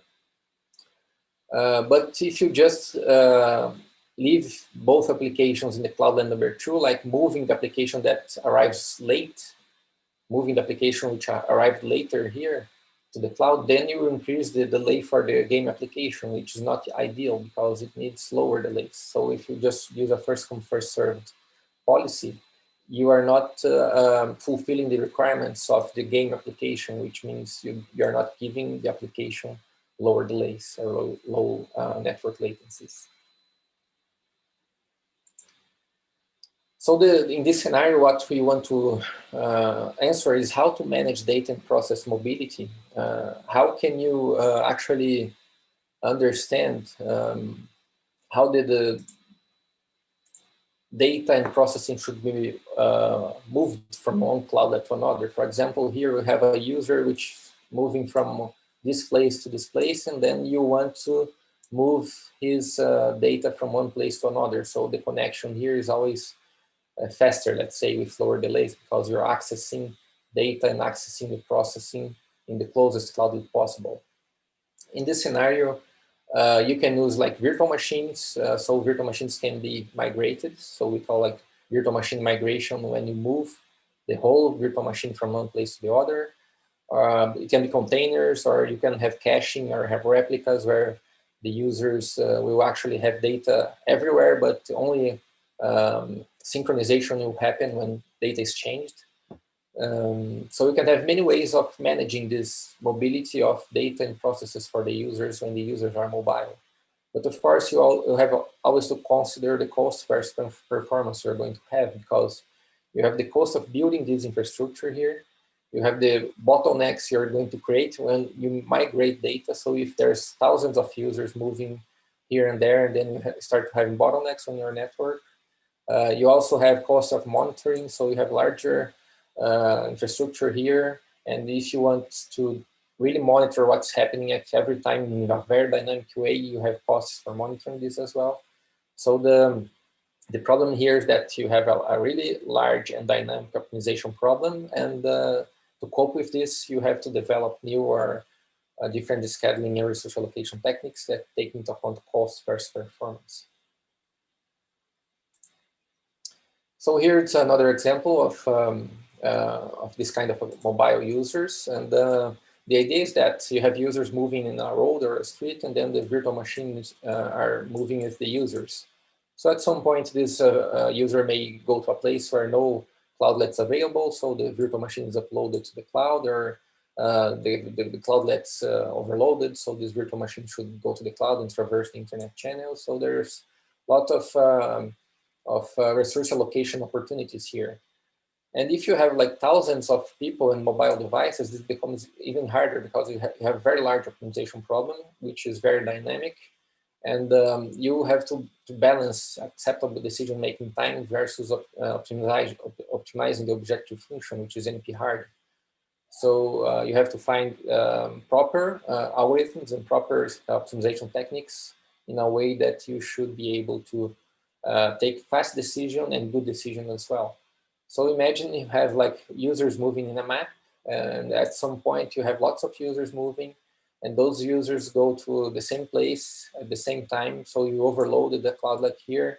Then you have to start having decision making where you should place users that are not prioritized, where they should be placed. Should they be placed in a different cloudlet over there, or should they be placed in the cloud, or should they be placed in a second level of this hierarchy? So all these questions should be answered by your optimization model. And you should also consider, this is a bit different from the cell phone handover or handoff problem, because when you have virtual machines or data being migrated as well, you have more delays than the handoff actually performs. So for example, if you're moving from one place to another, you should first decide the migration of your virtual machine, of your data. And this should answer these questions: when and where to migrate to. So when the users reach some place in the space, you have to decide to start the migration, and you have to decide where this virtual machine should be migrated to. So you have the migration time. So the virtual machine usually takes longer to migrate than the handoff time. The handoff is the connection, the change of connection between the different access points. So you can have different scenarios. For example, if I start my migration first and then do the handoff and then finish my migration, it's okay. If I start my handoff and finish my handoff and then start my migration in a reactive way, then during this time here, I will be accessing the old cloudlet, which is far away from me. It's not the closest possible one. So if it's not the closest possible, my latency will increase. So this is not ideal, even though this may be necessary sometimes. Of course, the ideal scenario would be the handoff and migration time taking the same amount of time, but this is usually not the case because the virtual machine takes longer to be migrated when compared to the handoff times for the cell phone or for the Wi-Fi to occur. So here's just a small example of how you can handle this. So maybe you can establish a migration point where the user, when the user becomes far away from the access point, then you can start to detect where the user is when you have lower power for your signal, for example, for your communication signal. And then you can start deciding where you're going to migrate. So you have like maybe other options here to migrate, as I've shown in this example here. So here I have lots of access points with lots of cloudlets. So when you're moving from one place to another, you have many options to migrate your data, right? Your virtual machine. So here's the same thing. You can have many different kinds of connections happening in this where the user is moving, and then you may choose among cloudlets which are scattered here. To which cloudlet should I move? To which cloudlet should I send my data in the future? So if you choose different policies, you can have different impact on the application behavior. And for example, if I choose the cloudlet which has the lower latency to my device, I will have the lowest latency for my application. But in this case, I will also have to monitor my latency with all the cloudlets in the way I'm moving to. So this will impact the monitoring as well. If I don't do anything, I may have like larger delays. I will just be far away from my cloudlet, from my virtual machine with my data. So these strategies here will establish how will I choose where should I migrate my virtual machine. And this migration point is the decision making on when I'm going to start the migration.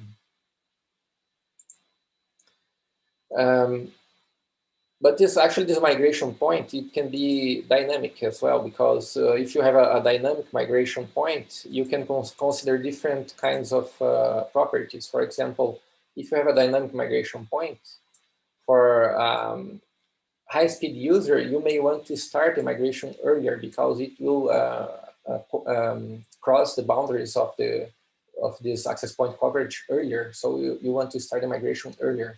Or if the virtual machine is larger for this user, you may want also to start the migration earlier because the migration will take longer to happen.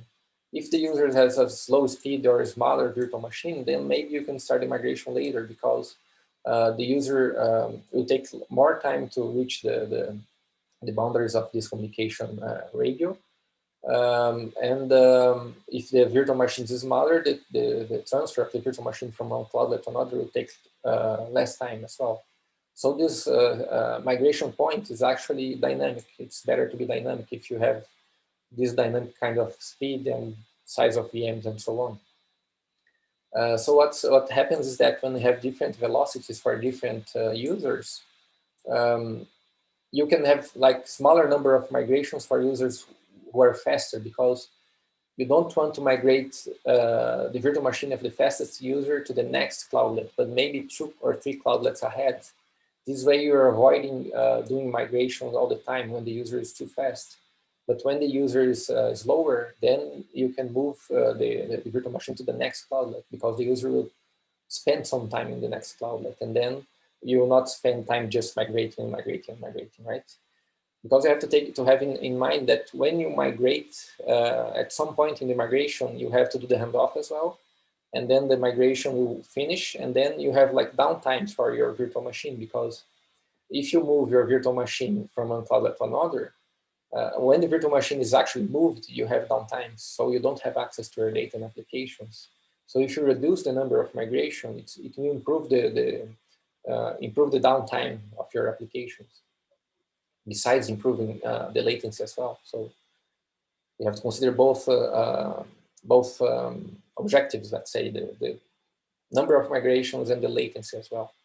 And of course, all the other things like am I overloading the connection between the cloudlets if I move all the users at the same time? Should I schedule also the virtual machine migrations? What should I do? So there are lots of small different optimization problems which are very dynamic in this scenario.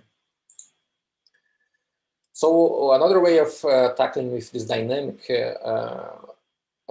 migration of virtual machines is try to predict where the user is going to move. Because if you predict where the user is going to move, then you can take action beforehand.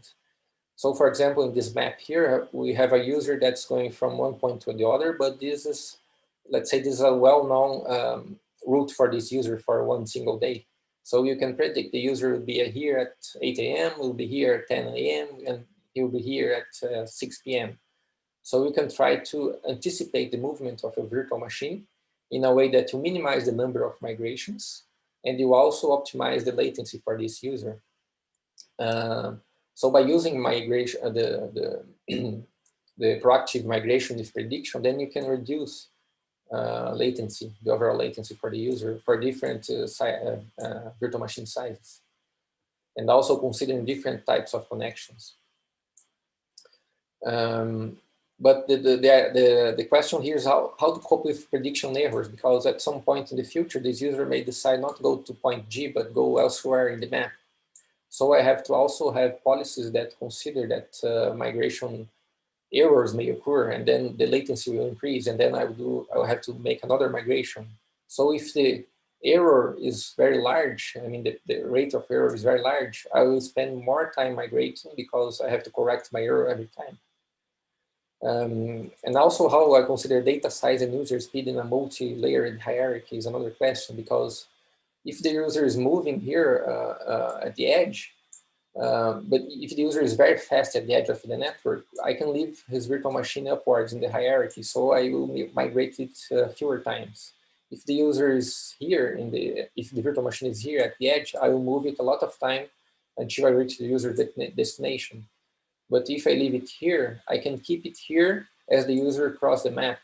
If the user is very fast, so it may be better to leave the virtual machine up here instead of leaving it down here.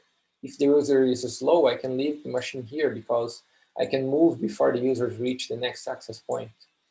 Or if the machine is too big, I may leave it here as well because the movement is too costly. I'm not going to move it all the time. So there are another kinds of decisions that can be made between these fog layers here, these several fog layers you may have.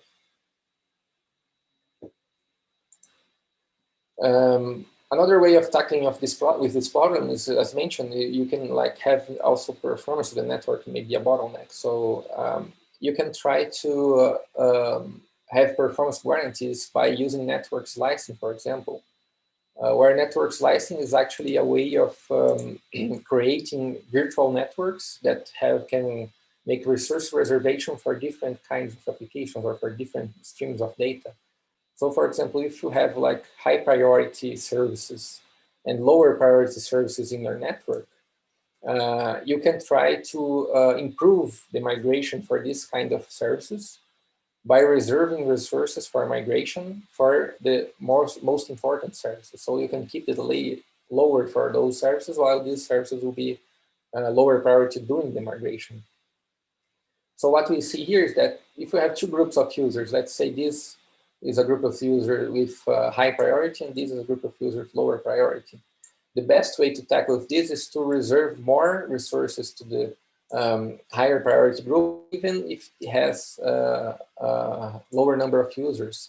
So in this way, the migration time for the virtual machines is lower. So you can prioritize the virtual machine migration for high priority users, creating network slices that can make reservations for the bandwidth, for example, when migrating the virtual machines. But this is also very dynamic. This problem is also very dynamic because during the day, I may have different behavior from the users. I may have different requirements from the users. So these slice requirements also vary over time. And you want to have different slicing at each time of the day. So for example, in time of the day 1, you may have this kind of network topology in your slice configuration. But at the other time of the day, you may have a requirement of bandwidth, which is larger between those two points of your network. And another time of the day, you may have a different requirement for these 3 points in your network, which can be like 3 cloudlets. So you can have 100 megabits between these 3 cloudlets are needed at some point of the day. So you have to reconfigure your slicing to reach this kind of configuration in the future. So you may also have performance challenges here because you have to answer how frequently can I reconfigure these networks based on the monitoring I'm making from the users moving in my scenario.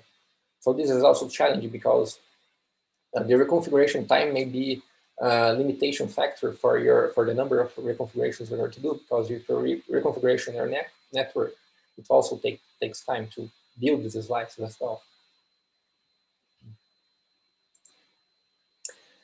But okay, where is the intelligence in all of this? So this is this presentation is towards the intelligence of in the edge of the network. So the idea is that we want to bring the intelligence to this whole hierarchy here. So what we want to do is to have intelligence going on everywhere, not only in the cloud, right? So this is the main topic of this presentation.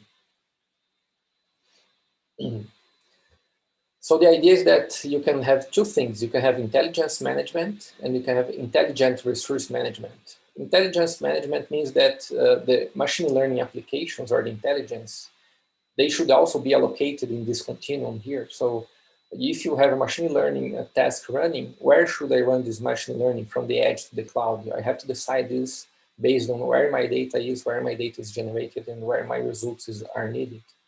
And the other thing is the intelligent resource management, which means I'm going to use the data I monitor from my network or from my computer resources to use intelligent mechanisms to allocate resources to any application. So we have intelligence management, allocating virtual machine, machine learning applications, and intelligent resource management, which is using machine learning to allocate applications in the continuum. So we have different scenarios of intelligence and intelligent management. So you can have like different ways of doing this. So if you look into like cloud analytics, is intelligence management because you're trying to build an intelligence in the cloud with analytics, right? So you have to manage the analytics tasks to have the intelligence. You can also have virtual clusters at the edge where you build virtual clusters. Let's say, for example, a neighborhood can be a virtual clusters, where the data from the neighborhood is used to perform intelligent decisions for this neighborhood. And you can also use complex event processing in a way that operators for complex event processing can be used to also build intelligence in the network, in the continuum, where the complex event processing, it processes streams of data, right? So you're collecting data from your sensors, from your cars, from your persons, and from your devices. And you're trying to process this data from the edge to the cloud. So you can split these operators here from the edge to the cloud. So the results for each of these steps in those operators here are useful at some level of this hierarchy. So you may want to split these operators from the edge to the cloud in a way that you have the results where it's needed. And how to introduce machine learning operators in the complex event processing. This is also a challenge. How one of these operators here, or one of these tests of this DAG, can this be like a machine learning operator? Can this be like a learning mechanism? Can this be a training of a data set? So this is also a question that is really challenging. And for the intelligent management, how to use like complex event processing operators to improve resource allocation. So if I'm monitoring the network, monitoring the resources and everything in this hierarchy here, where should I put the complex event processing operator so it can learn from the behavior of the network, from the behavior of the users, and from behavior of the applications? It can learn how to improve the resource allocation for these applications. So this is the intelligent management. So how can I use decentralized or distributed machine learning to optimize the scheduling and resource allocation? This is the question for the intelligent management.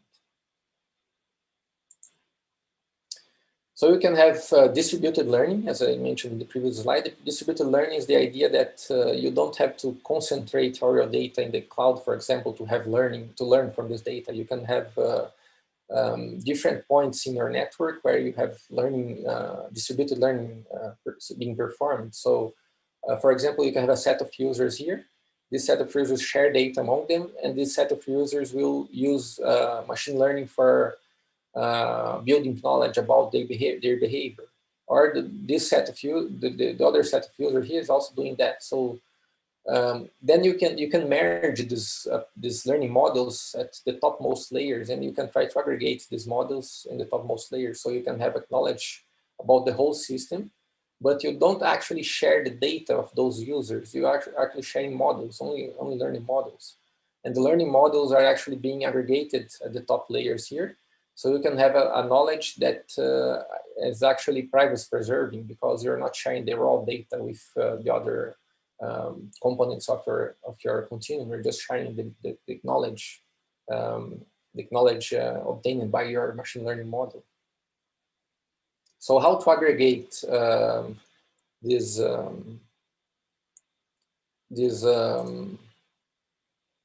how to aggregate these models is one question. One way of doing that is, of course, you just process your machine learning model in the cloud, and then you distribute the model, and this model is fixed for all devices in the network. So the learning here is not being, the training is not being performed in the devices, but you can also have the training occurring at the edge of the network if you want, because you can train a model in the cloud with all data you have, and then you distribute the model to the edge of the network, to the continuum, to any point in that hierarchy.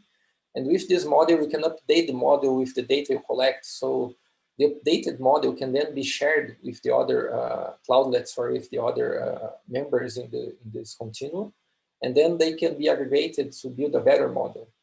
But depending on the application, you don't want to aggregate different models, because maybe you have a different behavior from these users that are unique, and then you don't want to merge with the other behaviors of the other users which are unique as well. So if you have like a city here, which you have a traffic model, you may not want to merge this traffic model with the traffic model of another city, which is very different. So you want to decide how should I build these models, how should I aggregate these models, and with which frequency should I aggregate these models as well. So this is a question of how I distributedly use machine learning to improve the continuum intelligence. You can also have a training on the devices themselves, but this is harder to achieve, because usually training is a computing demanding task, and then you're not willing to do that at the edge of the network. But you can mix training in the edge with in the edge devices with the edge nodes here in the bottom layer of your hierarchy.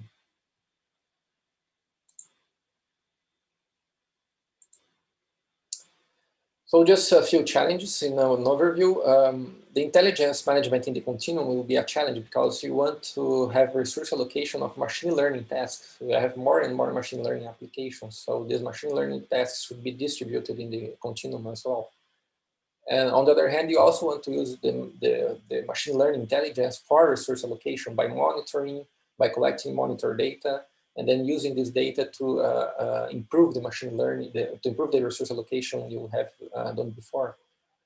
Another challenge I can identify here is what I call the canonic computing continuum, which was presented by Ian Foster in the IPDPS 2019, where you can say that in the future the bandwidth of the network will be unprecedented, so the transfer times will be negligible.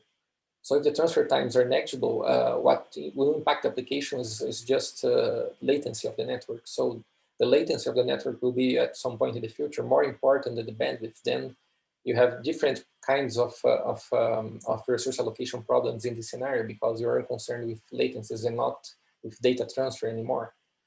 And of course, if you consider mobility in all the above, you have additional problems that come from the continuum and intelligence build upon on those problems I just described in this presentation. So this is what I had to you. Thank you very much for having me, and thank you very much for my co-authors, for my students, and for my collaborators for this whole set of work. And then I give you the floor again. Thank you.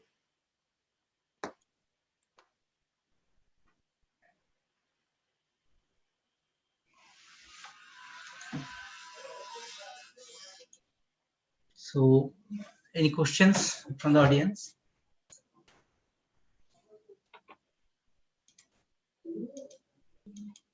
Thank you, Luis, for your excellent presentation, and especially on the mobility aspect of networking of mobile cloud.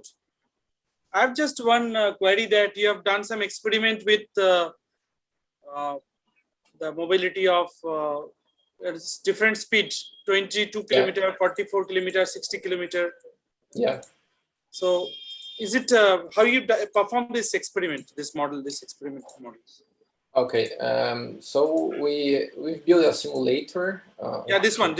Yeah, yeah. Here, right? So we built this simulator called MobFogSim. So it's based on the iFogSim simulator, and we built virtual machine migration mechanism in the simulator, so we can have different virtual machine size and different times for migration to happen in the simulator. And the simulator is built also using mobility simulators, so we can have the automobiles running in a map, and then this map can be used to simulate the users moving in a city, for example. So this was built using this MobFogSim simulator, and then you can have different scenarios to test and different resource allocation scenarios as well. So this MobFogSim can also simulate the vehicles like UAV or underwater vehicles or UAVs also, which can move in any direction? Yeah, that's a good question, because it cannot simulate UAV, but I have a collaborator working with UAV simulation, and we are just working on this kind of question. How can I put UAV simulation in sort of simulators that can be used to improve performance of UAV? So we are looking into that as well. This is very interesting, and it's very hard to model, right? We don't have an ideal simulator yet. We didn't find it, but we are looking into it as well. If you have any experience and would like to share with me, I would be pleased to also learn from you. Thank you. And have you used any kinds of machine intelligence for this kinds of simulation to, that you have mentioned that error-free mobility, right? Error-free mobility. So how we can, basically, when you're talking about mobility, there is always an error, means margin of error is there.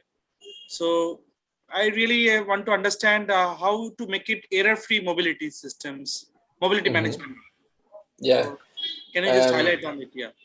Yes.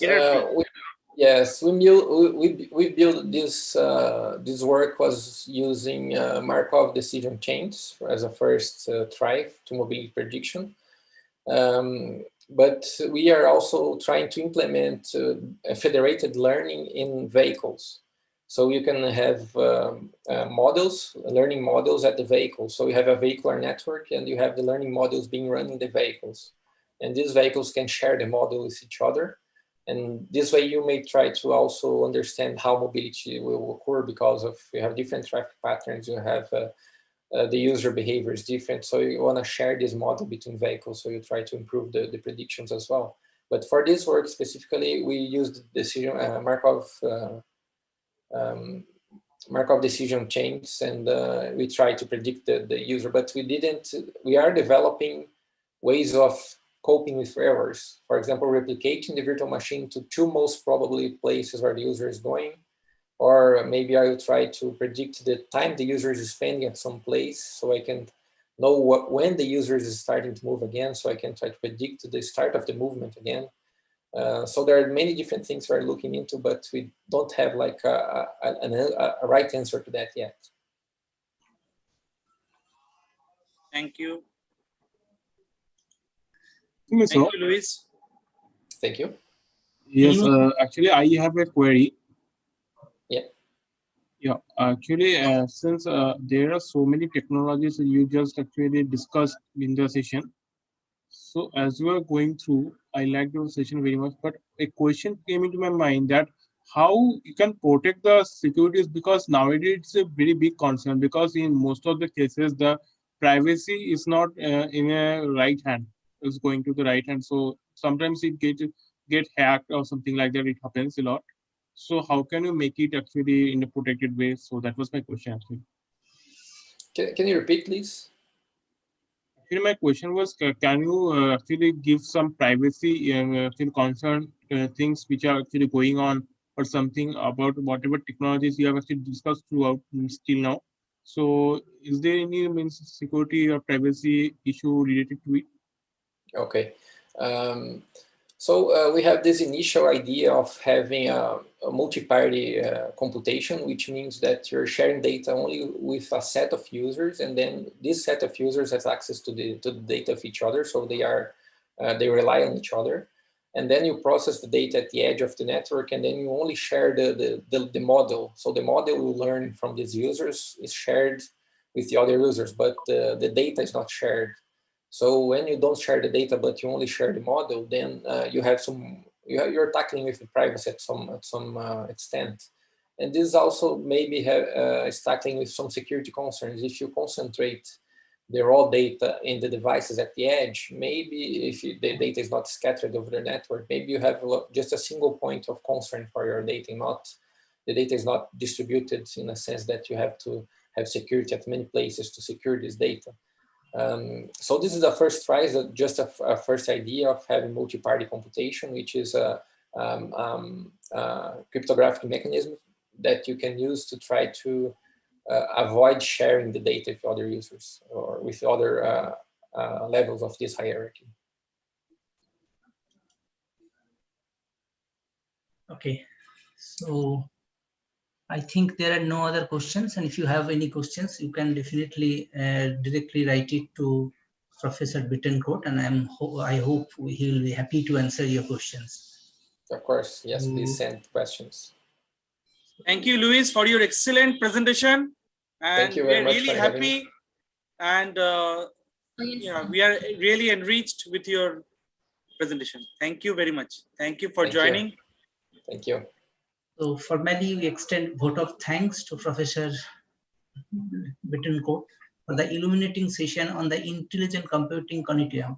We have started the session, as Professor De has mentioned, with the interesting questions: how to transform large set of various computing and other resources into a continuum of computing capacity. And then you have addressed all the related issues like the resource management and capacity, fog and edge computing, how to manage data and processes mobility, wireless handoff and VM migration, migration decision making, and the various strategies that is used to handle that. Also you have covered.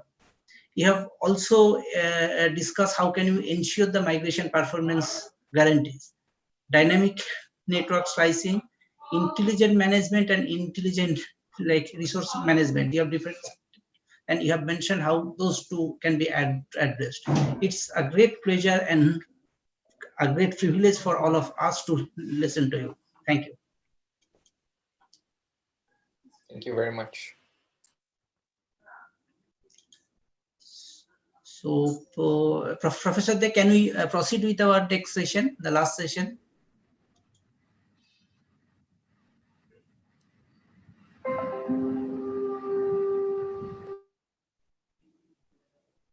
Professor De, can we proceed with our last session? Yes, yes. Yes. So I would like to request my co-chair, Professor Anmesha Mukherjee, if you start the session by introducing our next speaker, that is Dr. Maximum Zhu. Madam, can you hear me? Yes, sir. Yes, sir. Am I audible? Yes, Yes, yes. yes, carry on. Okay. Okay. Yeah. Yeah. So today we have our last speaker, Dr. Meenakshi Siu. He also has contributed in our book on mobile age computing. So we are really grateful to him. So, and we are honored that he has agreed and accepted our proposal to present here. Dr. Meenakshi Siu is currently an assistant professor at Shenzhen Institute of Advanced Technology, Chinese Academy of Sciences. He obtained his PhD degree in computer science from the University of Melbourne in 2019. His research interests include resource scheduling and optimization in cloud computing environment. He has co-authored about 30 peer-reviewed papers published in prominent international journals and conferences such as CSER, TSUSC, TASC, JPDC, JSS, ICSOC, and CC grade. He is also an active reviewer for more than 20 journals and conferences, including TSUSC, TCC, and TLN. His TII. His PhD thesis was awarded in 2019 IEEE TCSC Outstanding PhD Dissertation. More information can be found at minakshiansiu.info. Okay, so thank you. Thanks a lot for agreeing to present here. So, Mr. Siu, sorry, Professor Siu, is over you. Am I audible? Am I audible? Yes, yes. Yes, yes. So, Professor Meenakshi Siu, I request you to please start your presentation. Hi. Hello, hello, hello. Yes. Yes, yes. Yes, You're audible. yes, sir. Yeah, you are audible, sir. Okay, okay. Thank you. Thank you for the introduction and thank you for the invitation. It's my great pleasure to give a presentation for ICACA 2021. So today, for today's talk, my topic is green aware mobile age. Your voice is little low. Can you just adjust it? Yeah, your voice is little low now. Okay, okay. Yeah. Is it better now? Little low. Can you just adjust your microphone? Yeah, is it better now? No. Dhruvashish, can you check it? It's still low. I was Still about low. Let me check. No, I think your system's maybe input is low or the microphone is far away from your mouth. So if you just adjust it once, we can see the presentation properly. It's okay, but the voice is coming to our end a bit low. How about now?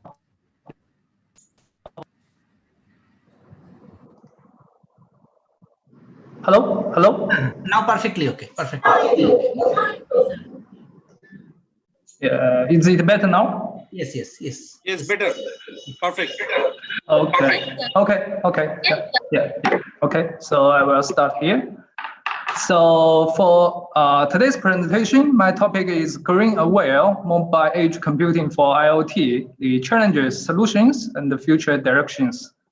Okay, so as introduced by the host, I'm currently an assistant professor at SIAT, which stands for the Shenzhen Institute of Advanced Technology, Chinese Academy of Sciences. So the SIAT is a leading research institute in the south of China, founded in 2006. And currently, SIAT has more than 800 researchers, 1,500 graduate students, and it also has incubated more than 1,000 companies. As you know, Shenzhen is a very innovative city, and it has many innovative companies and research companies. And I got my PhD degree from University of Melbourne, Australia. And my current research interests include the cloud computing and distributed systems. And I have also published some papers in ACM Computer Service, IEEE Transactions on Sustainable Computing, JPDC, JSS, and ICACA. Yeah. Yeah. So for today's talk, it's partially derived from the book chapter as introduced by the host. For this book chapter, I collaborate with some researchers from University of Melbourne, Tianjin University, and the University of Macau. Okay, so in today's talk, I divided it into 3 parts. The first part, I will also give a brief introduction about mobile edge computing, and I will focus on the relationship with cloud computing, and I hope I can give some advice for the PhD students and the PhD or researchers. And for the second part, I will discuss about the green aware MEC for the IoT.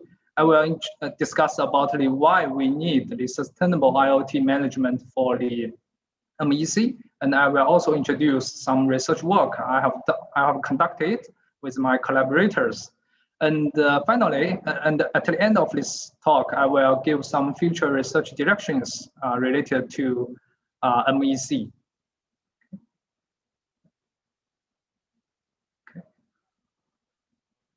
Okay. George Gamow has written a book named 1, 2, 3 Infinity, which is a popular science book. In this book, it introduced some ways to do the innovative research. The most difficult one is do the research from 0 to 1, and for the most research, they are developing gradually, like and incrementally, like from 1, 2, 3. So it can be summarized as like you can apply the traditional based methods to the new problem or to the new scenarios. For example, the resource scheduling has been investigated a lot in the traditional cloud computing environment, and the resource scheduling for edge computing has also attracted a lot of attention recently, such as like how to efficiently deploy services on the available nodes, which is very similar to the traditional clouds, like how to deploy the virtual machines to the physical machines. And for the service placement approaches, it's also a very popular problem in the cloud data centers, and it is also a popular one. It also has become a very popular one in the mobile edge computing environment. So in this talk, I will give an emphasis on how to transfer the research in the cloud computing into the mobile edge computing. We can find some similar research topics in these two areas, and we can also apply some similar research methodologies in these two topics. So as introduced by the previous speakers, they have introduced about the concept of edge computing. So here I will only give a introduction or a rephrase for the concept of mobile edge computing. So it extends the cloud computing and the services to the edge of network, and it brings the processing, analysis, and the storage closer to where the requests are created and used. So from this definition, we can see a clear relationship between the edge computing and the cloud computing. Yeah, so from my view, it's a new scenario with some new challenges. Like for the edge computing, it has the requirement of low latency, and it has the geographical distribution feature and the heterogeneous edge nodes, and the resource constraint or energy limited devices. And it also faces the high dynamic environments, like the user, like the wireless users and the homogeneous devices. This diagram shows a typical system model of the mobile edge computing. At the top layer is the cloud servers, which provides the cloud resources, sufficient cloud resources for the whole system. However, the latency is much longer compared with the edge devices, edge servers, because it's far away from the users. And at the lower level, which contains the edge devices, it consists of the access network and edge servers and some smart devices. And at the bottom layer, there are like different types of IoT applications, including like the smart cities, smart home, and the wearable devices, and some other applications. So this picture shows a very popular application in China, which is called the bicycle sharing. So I can share a typical scenario with you, like when the users take the public transportation to home, but their home is like still has like 1 kilometer away from the public transportation station, so they can take this shared bike to their home. And during like the walking time at the morning, so they can ride this bike to the public station. However, during the traffic time, if all this shared bike need to like communicate with the cloud data centers to finish to like start the session and close the session, it takes quite a long time. And so normally you can see during the traffic time, one user is closing the application, is terminate the transaction besides this bike, and another user is waiting for the previous user to terminate that application. Otherwise, the second user cannot use this shared bike. So you can see that the latency is quite important for these applications. So in some conditions, the users even need to wait like 1 or 2 minutes to finish that transaction, which takes quite a long time. But during the non-traffic time, it only needs like 1 to 2 seconds to finish this transaction. So for this scenario, the mobile edge computing paradigm can be applied to this scenario.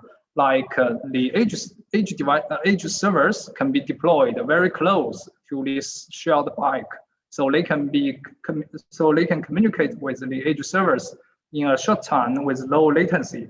So the transaction can be processed in a much short time. And another feature of this application is like these shared bikes are deployed in some specific locations. So for the edge servers, they can also be deployed in some specific locations, which can be deployed based on the geographical distributions, which is very suitable for the mobile edge computing scenario. Okay, so this table shows transition towards MEC. So traditionally, like 20 years ago or 30 years ago, the supercomputers are quite popular. They are also quite popular today, but they focus on the homogeneous nodes and the scientific applications. And starting from the 2005, the cloud computing paradigm becomes popular, and with the development of the virtualization technologies, the cloud computing has been developed a lot. Like it can provide the on-demand mode for the users, and the users can apply the pay-as-you-go model to use the services. And from 2020, the edge cloud, like the mobile edge computing plus the IoT technologies, has been promoted a lot, including like the microservices technologies with the in containers, and they focus on the lightweight applications. So we can see this trend, like the applications are designed to be more loose coupled and lightweight, so they can function well in the more complex systems. Okay, so in traditional cloud computing, the VM allocation, or we call it a VM placement or VM consolidation, VM migration, has been a very popular topic in cloud computing resource scheduling problem. And we have also conducted a survey published in CCPE, which focuses on the load balancing algorithms for virtual machine placement in cloud computing. which has already attracted 130 citations. So in this survey, we have surveyed like different VM scheduling algorithms for the load balancing purposes. Like we divided the algorithms into like based on their dynamicity and whether the virtual machines are homogeneous or heterogeneous, and the scheduled resources types are CPU, memory, or I/O, and the optimization strategies are heuristic or meta heuristics. So you can see like for the cloud computing, the resource scheduling or the virtual machine scheduling has attracted a lot of attention. And in MEC, mobile edge computing, the similar research topics have also attracted a lot of attentions. Like in this survey, for the outlook of MEC research, it also divided the research categories into several different parts, like the deployment of MEC systems, including the site selection of the MEC servers, so which is very similar to the deployment of the virtual machines to the physical machines. And for the mobility management of for MEC, which is a bit like new in the MEC environment, but traditionally there are also like mobile cloud computing, which also considers the mobility of the users. And for the green MEC, actually in cloud data centers, they also have applied some like green aware approaches to take advantage of the green energy to like optimize the resource usage. And for the security and the privacy issues in MEC, which is also investigated, which was also investigated a lot in the cloud computing. So you can see that there is a clear relationship between the between the cloud computing and the mobile edge computing. However, there are some differences or some new focuses from the MEC. Okay, so yeah. Here are some more information about like the specific category of the research in MEC, such as the service placement, just like the virtual machine placement or the user allocation in cloud computing. So in this part of research, they focus on how to efficiently place services on the edge nodes to satisfy the users. So which is very similar to the research, like how to efficiently place the virtual machines or the workloads to virtual machines to satisfy the users. So actually, we can like apply some traditional methodologies in cloud computing and to MEC to like solve the new problems or the new challenges. So that's why at the beginning of this talk, I mentioned that popular science book like 1, 2, 3, and 2 infinity. Okay, so in the second part, I will introduce some work we have conducted in the green aware MEC for the IoT. So firstly, I want to introduce the energy challenges of MEC. So as the previous speakers have mentioned, because the edge devices are resource constrained and are with limited energy power, so the managing the resources with the energy efficient manner in MEC is extremely challenging. And some other reasons are include like these applications are loose coupling application components, such as like the microservice-based applications. And there are different energy sources, like from the brown energy and the renewable energy, which means the energy are generated from the wind or the solar power. And the system model is multi-tier or and supports the multi-tenancy. And these services are required to satisfy the strict SLAs or various SLAs based on different user requirements. Okay, so for the needs of sustainable IoT management in MEC, so generally, efficient offloading policy is quite important to support the effectiveness of MEC for IoT.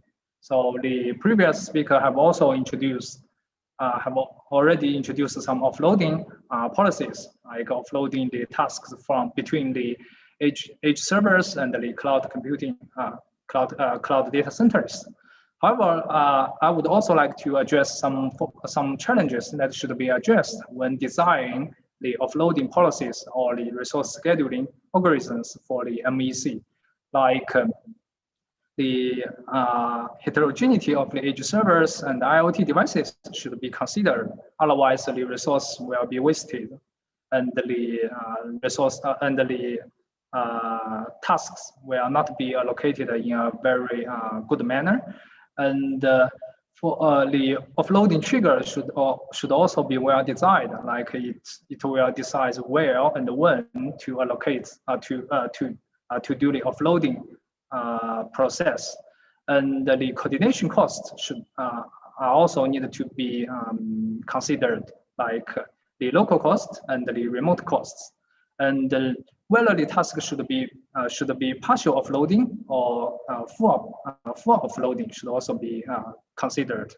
And of course, just as the audience mentioned, the security is also another issue should be considered. So for the research questions, I listed some research questions, but there must be some others. So this is just like a reference for you guys. Like when to offload the tasks to the edge servers, and how to like decide it is partial offloading or full offloading of the application tasks, especially for some like deep learning tasks, like neural network, how to divide the neural network, and how to decide which part of the neural network can be executed in the edge server side, and which part should be executed in the cloud side. And the third one is like which edge server should be selected to process the offloaded tasks. Yeah. Okay.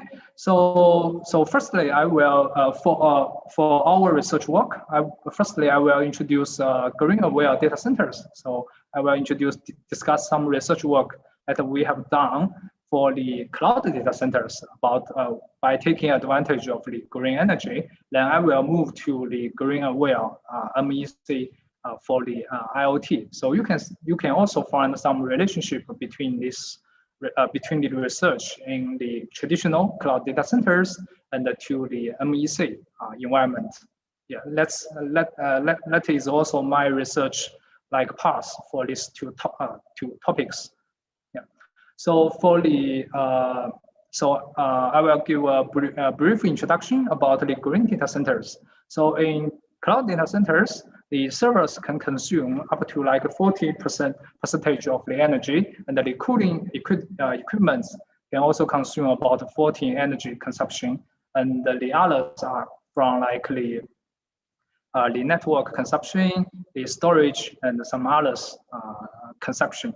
And if we consider all the energy consumption consumed by all the cloud data centers worldwide, it will account about 2% to 3% of the total energy consumption from the world. So if we consider all the data centers as a country, its energy consumption will be ranked the top 10 among all the countries.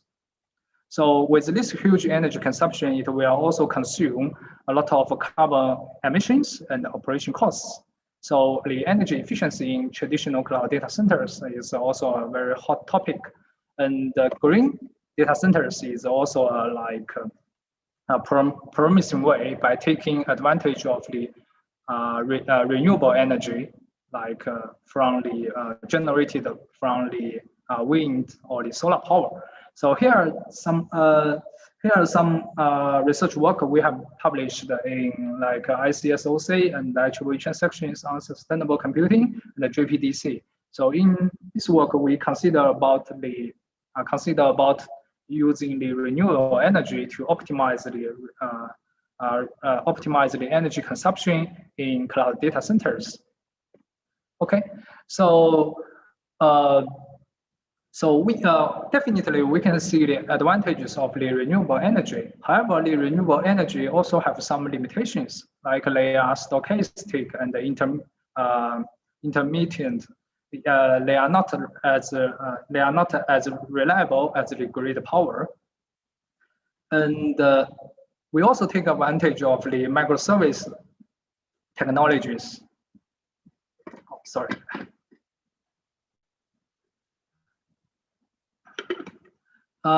For the microservices, they can improve the resource utilization of the cloud data centers because it can provide a fine-grained control on the resources. So in this research, we have applied a technology approach called brownout, which can dynamically activate or deactivate the application components or the microservices based on the system status. So such as like for the web applications, it has the recommendation engine, which can improve the profits of the service provider. But when the system is overloaded or in high energy consumption situations, this recommendation engine, which is not necessary for the system running, so we can temporarily deactivate it to save the resource usage or reduce the energy consumption. So when the system is not overloaded anymore, then this part of the components like the recommendation engine can be activated again to support the system running. So in this research work, our aim is to maximize the number of executed microservices while minimizing the brown energy, which is generated from the polluting resources like the coal-based or fuel-based resources. And our solution is applying the Markov decision process to dynamically switch on or switch off the microservice and schedule the battery usage to achieve the optimized results. Okay, so this diagram shows the schematic view of the system. So the users submit their requests to the system, and the microservices are serving the services for these users. And these microservices are deployed on these different hosts. And these hosts are supported by the brown energy and the green energy and the battery. So it has different energy sources, so which is very similar to the mobile edge computing, mobile edge green-aware mobile MEC environment. Like it can be supported by the electricity, the wired electricity or the battery. And we have a controller here. It controls the status of the microservices, like switching on or off the microservices. So our research question is when and in what capacity should the batteries to be discharged or charged to maximize the overall executing number of microservices.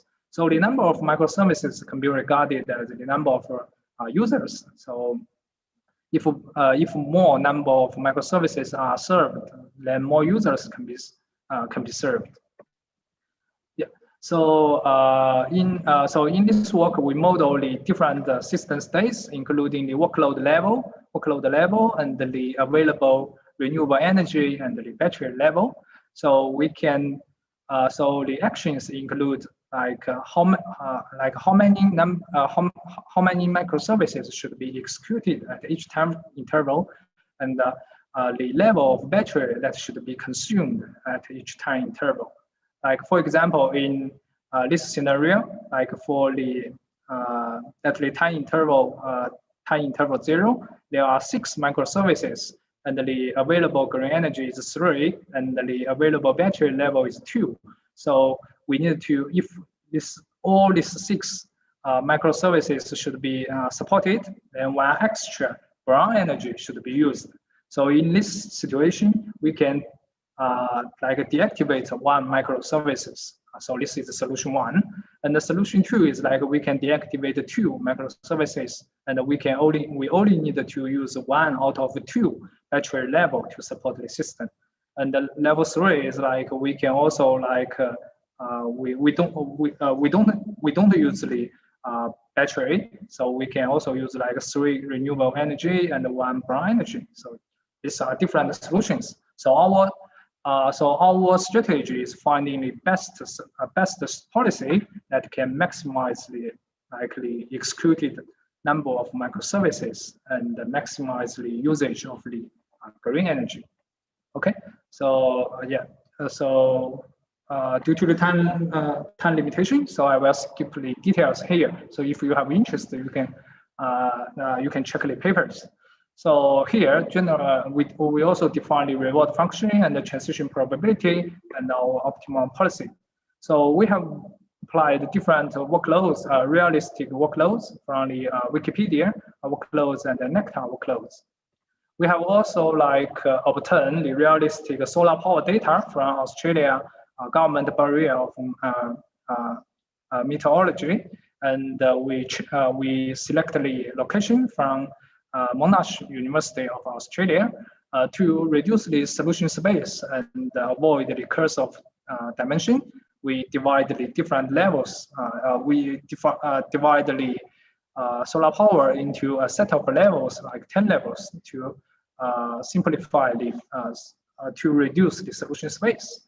So here are some results, like based on different workload level and the actions that will be adopted in different scenarios, like and the actions for the battery usage and the different situations. So for example, like here, when the number of microservices is like 7, so we only execute, our policy only selected to use like 2, execute 2 out of 7 microservices to optimize the resource usage. Okay, yeah. Okay, so then I will introduce some research work with my collaborators, which include like 2 papers published in IEEE Internet of Things journal. So these two work focused on energy efficient task offloading in MEC for IoT. So in these 2 works, we formulated the mobile cloud computing and mobile edge computing hybrid task placement as a multi-objective optimizing problem, which aims to jointly optimize the system utilization and the bandwidth of each mobile device. Okay, so we also designed multiple parallel deep neural networks to generate the offloading decisions. So, for example, to be more specific, so we can generate some like offloading decisions, and we train it with the deep learning like models, and with the trained model. Then when the new tasks are coming into the system, we can apply them to the new scenarios. Yeah. And in this research, in this work, we apply the lab node optimization technicals to achieve the optimized solution. And we also found that our solution can significantly improve the offloading performance. Okay, so and we also have done computation offloading in MEC, which is published in IEEE Transaction on Cloud Computing. So this is from my collaborator. So in this work, they formulate the computation offloading problem as based on the game theory, and the decision process is modeled as the Nash equilibrium, and it can estimate the finite improvement property. So in this work, we also propose a distributed multi-channel computation offloading algorithm, which can converge to Nash equilibrium and find the upper bound of the convergence time. So in this work, we also model the cost of the local computing and the cost if the task is executed at the edge server side. And so, and for the users, we prove that there is a Nash equivalent between them. So the user, for our system model, is the system controller will decide like how much resources will be allocated to these users, and and finally and finally equivalent will be achieved between this among these users. And so the general solution process is modeled as below. Like the problem is formulated as the strategic game. Then we analyze the structure probability properties, and we found that there is Nash equivalent. Then we propose a offloading algorithm, and we also prove that it can achieve the equivalent. Then we analyze it can also be converged. Then we found the upper bound of the convergence time, and in the experimental evaluations, we found that our proposed approach can achieve a better performance than the baselines. Okay, so in this book chapter, as I introduced at the beginning of this talk, we also propose a framework for the green-aware MEC for the IoT. So you can also see some similar clues compared with our previous solutions for the green-aware cloud data centers. Like here, the MEC servers can be supported by renewable energy, or it can also be supported by the brown sources, brown energy. And these tasks are deployed, and these servers can serve the different IoT, can serve the different requests sending from the IoT devices or the different users.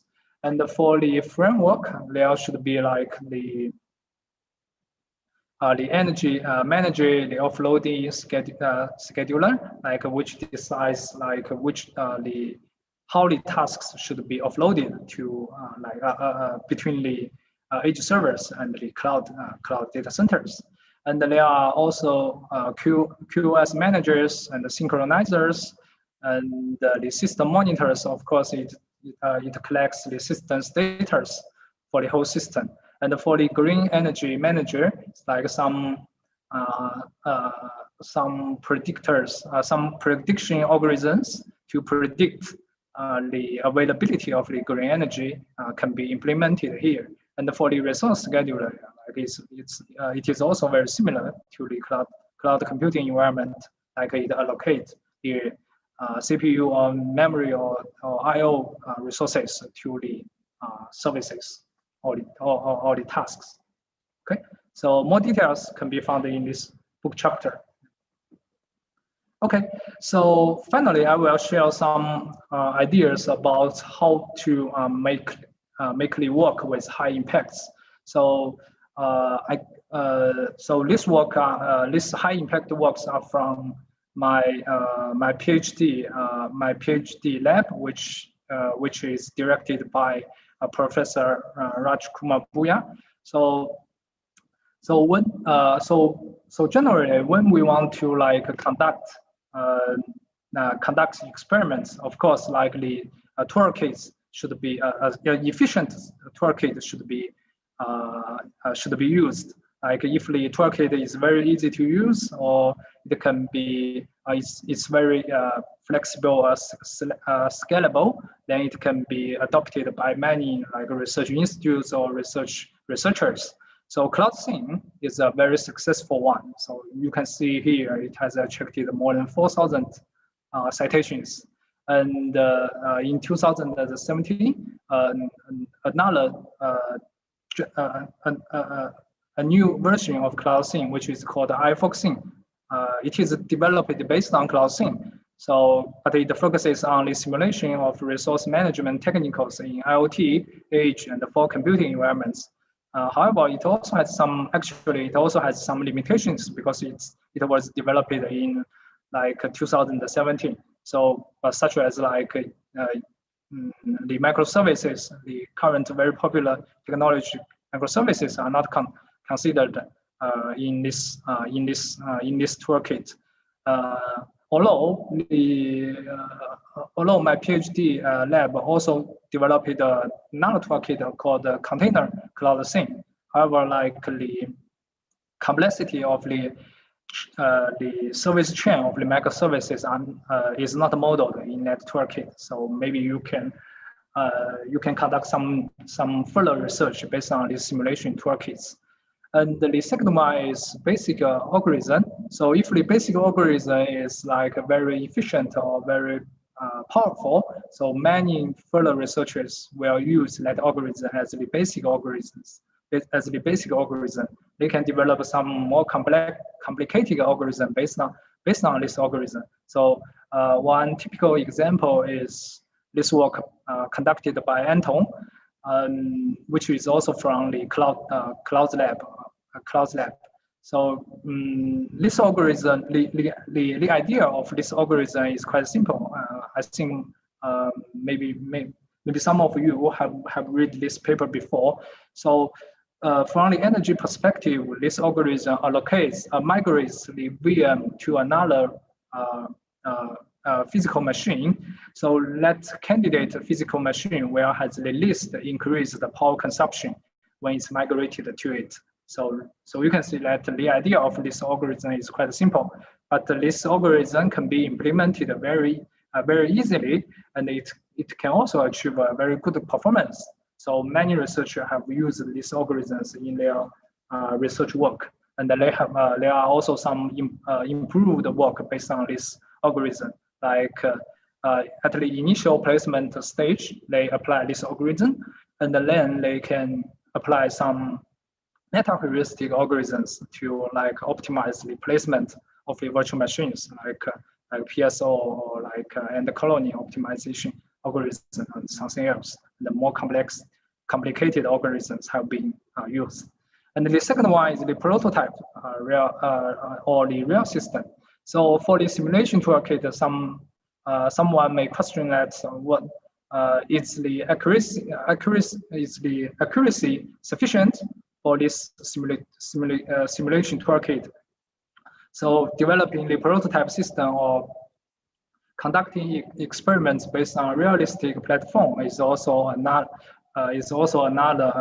popular way. So like, for example, one of the very successful prototype system or real system is the OpenStack. You can see that it has attracted like many attention from the open source community, and it also has been used by many industry companies.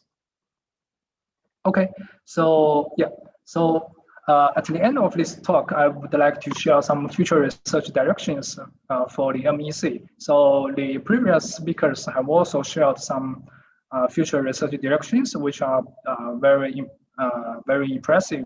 So I would also like to share share more details about these future research directions. For example, from the energy consumption perspective. So currently, many research have conducted research on like the CPU-based or memory-based energy consumption, and the network energy consumption for the MEC can be further explored.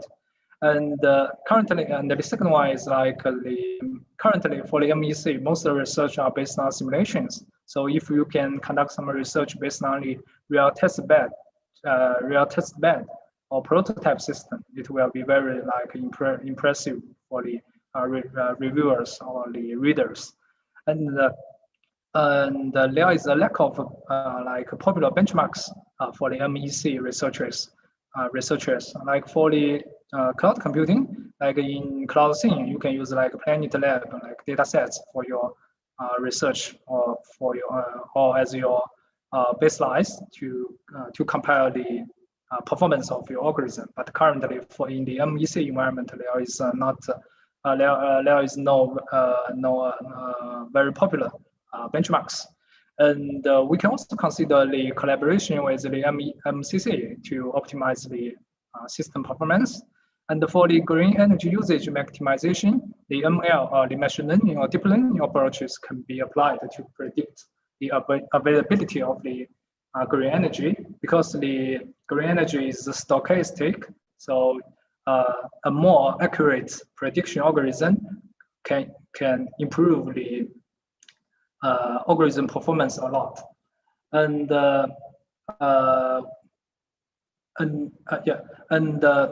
wild QoS satisfactory can also be considered. So which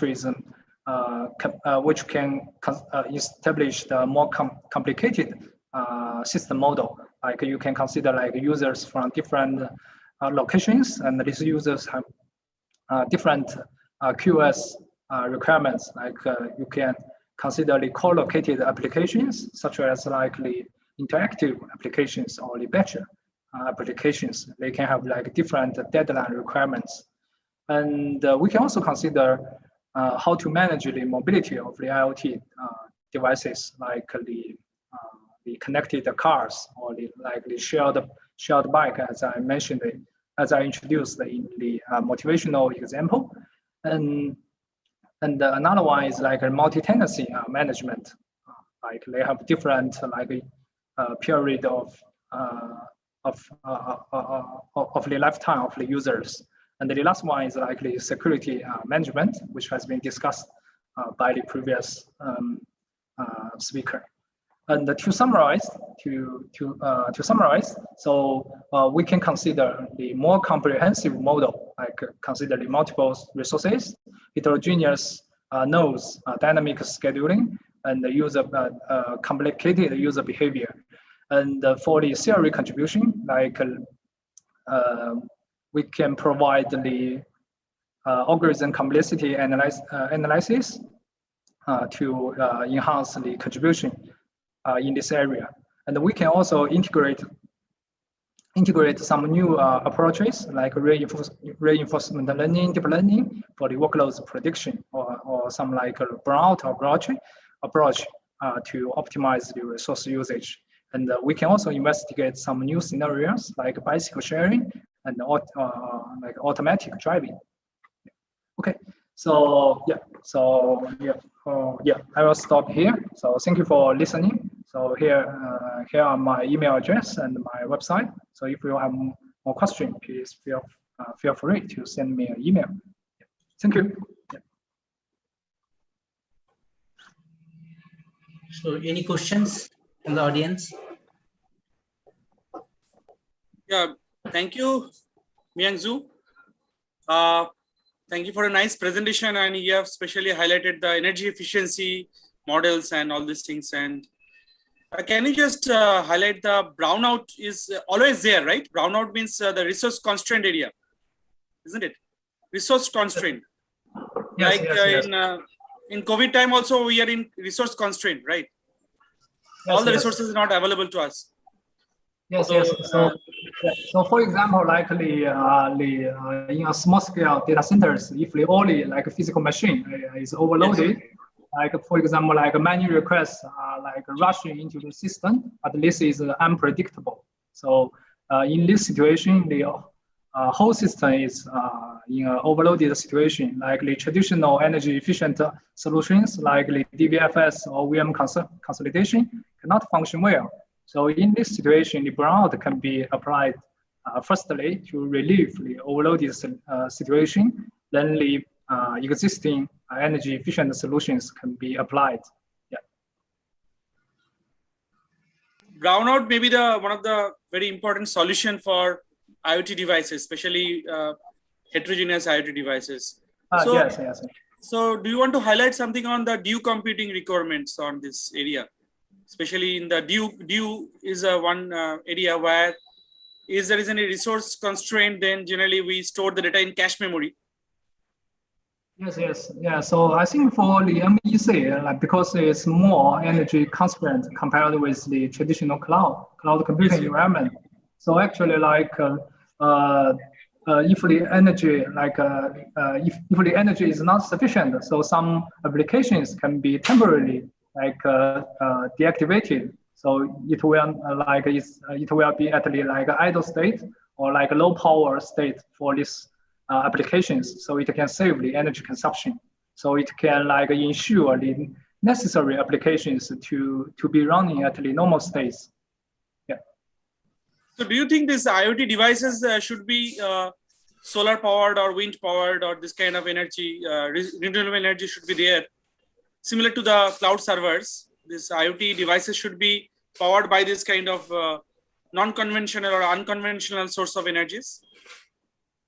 Yeah, I think for some like servers, sensors that deployed like outdoor, like in some in some outdoor places. So it can extend the lifetime of these sensors. Like they want to they need to collect the better informations outside. So if in this way it can extend the battery life or the a function time for these sensors. So do you think this energy harvesting technologies will be important for, when it's mobile, at the same time it is generating energy to give the power in the system? So I believe that, this energy harvesting technologies will be extremely useful, especially from mobility point of view. And what is your opinion regarding this energy harvesting devices, especially in brownout condition? If there is any, just question is that if there is any brownout condition, energy is not there, the device will move and they will generate the energy, and they generate the energy in the system so that the system can sustain. Is it possible or rather feasible? Yes. I totally agree with you. That's a very good point. So I think that's a very promising direction. Yeah. Thank you for the comments. Yeah. Thank you. Thank you for your nice presentation, and you are, I've seen your thesis also, brownout. It is wonderful, and Raj, always appreciate about your work, and really we are enriched with you, and thank you very much for joining, and thank you all the speakers for giving you precious time, and thank you. Over to you, Dubashish. Nice to meet you. Thank you. Hope we will work together in more future. Sure. Yeah, okay. But this time physically you cannot come. Hopefully when the COVID situation will be over, you will come to welcome to India. Yes. Yeah. Yes. Yeah, I'm looking forward to visiting. Yeah. Yes. Yes, Dubashish, over to you. So formally now we at the end of all the 4 sessions, the excellent sessions, and now I am very happy to extend our sincere thanks and regards to Professor Zhu for the interesting session on green hour mobile edge computing for IoT, challenges, solutions, and future directions. You have started with the mobile edge computing paradigm and discussed the new scenario with challenges. Then you have moved to the transition towards the mobile edge computing. You have also discussed the VM allocation in cloud computing, raised the question how to efficiently place services on edge nodes to satisfy the users. You have discussed different kind of energy challenges of MEC, need for sustainable IoT management in MEC, green hour data centers. You have shown different kind of performance comparisons through various analyses. You have also discussed some of your recent research work in this field. You have discussed about the proposed green hour MEC for IoT. And then at last, you have discussed the future research directions. It's a great pleasure to listen to you. I'm taking this opportunity to extend our sincere thanks and regards to CSI, the respected general chairs, organizing chair, program chairs, and all the members associated. I'm feeling very proud that all the eminent speakers, while they were referring, we have seen that majority of them have contributed in a very basically one upcoming book. I'm just sharing the book flyer for all the audience so that they can see. So this book title is The Mobile Edge Computing. I'll be giving the URL of the book. The book has been edited by Professor A. Mukherjee, D. De, S.K. Ghosh, and Professor Rajkumar Bhuya. The book talks about the architecture, working model, and application of the mobile edge computing. I am sure you all can see my screen. Is my screen visible? Yes, sir. Yes, sir. So I'm Yes, just sir. sharing the URL, and it's a great privilege and honor for all of us to. I'm sure this book will contain all the chapters. Will give the research directions to the new researchers, all the educators. So I'm just sharing the link in the chat box so that the interested people can go through, and definitely they can get the book as and when required. So along with my co-chair, Professor Annisha Mukherjee, we are going to conclude today's session. Would like to request everybody to take part in next 2 days sessions, the technical sessions, and some of the excellent sessions are there. I would like to request both the program chairs are present here, both the general chairs are present here. So just concluding remarks from both of you, like regarding. Yeah, thank you to all the speakers. Professor Zavedi from Australia, Luis from Brazil, and Miang Zhu from China. They have given their valuable time, and they have explained in details of the research challenges of mobile edge computing. I hope this legacy will continue, and will collaborate and will work together. And this session will be extremely valuable for next generation researcher, which is contributed by the book. And Springer is coming in June 2021. Now, may I ask our chairman, Dr. Aniruddha Nag, who is present here, just to conclude the session.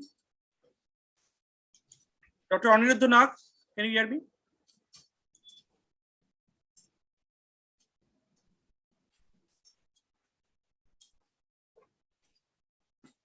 Anisha, you can also, yes. Yes, sir. Yes. You can also say 1 or 2 lines and regarding this mobile edge computing project and all these things and all the you can conclude. Yes. I think Aniruddha Nag is not present. Yeah. Yes. Thank you. So Dhrubashish, if there is no question, any question, otherwise we can conclude our session. Yes, sir. We can collaborate with the eminent speakers who are present today. So we can collaborate with them regarding our Thank you. mobile cloud edge computing. Thank you, Dhrubashish. You conclude the session. Yes. Thank you. Thank you everyone. Stay safe. Stay well. And hope we will meet sometimes physically. Thank you. I am sure that next 2 days, all the sessions are going to be immensely beneficial for all of us. The different kind of technical sessions we have organized and the different kind of talks we have, I'm sure all of us will enjoy those sessions. Yes. Please note, we are going to conclude today's session. So may I ask all the 4 speakers to kindly open the video before we close this session. Thank you. Thank you, Professor Zavedi. Thank you, Zhu.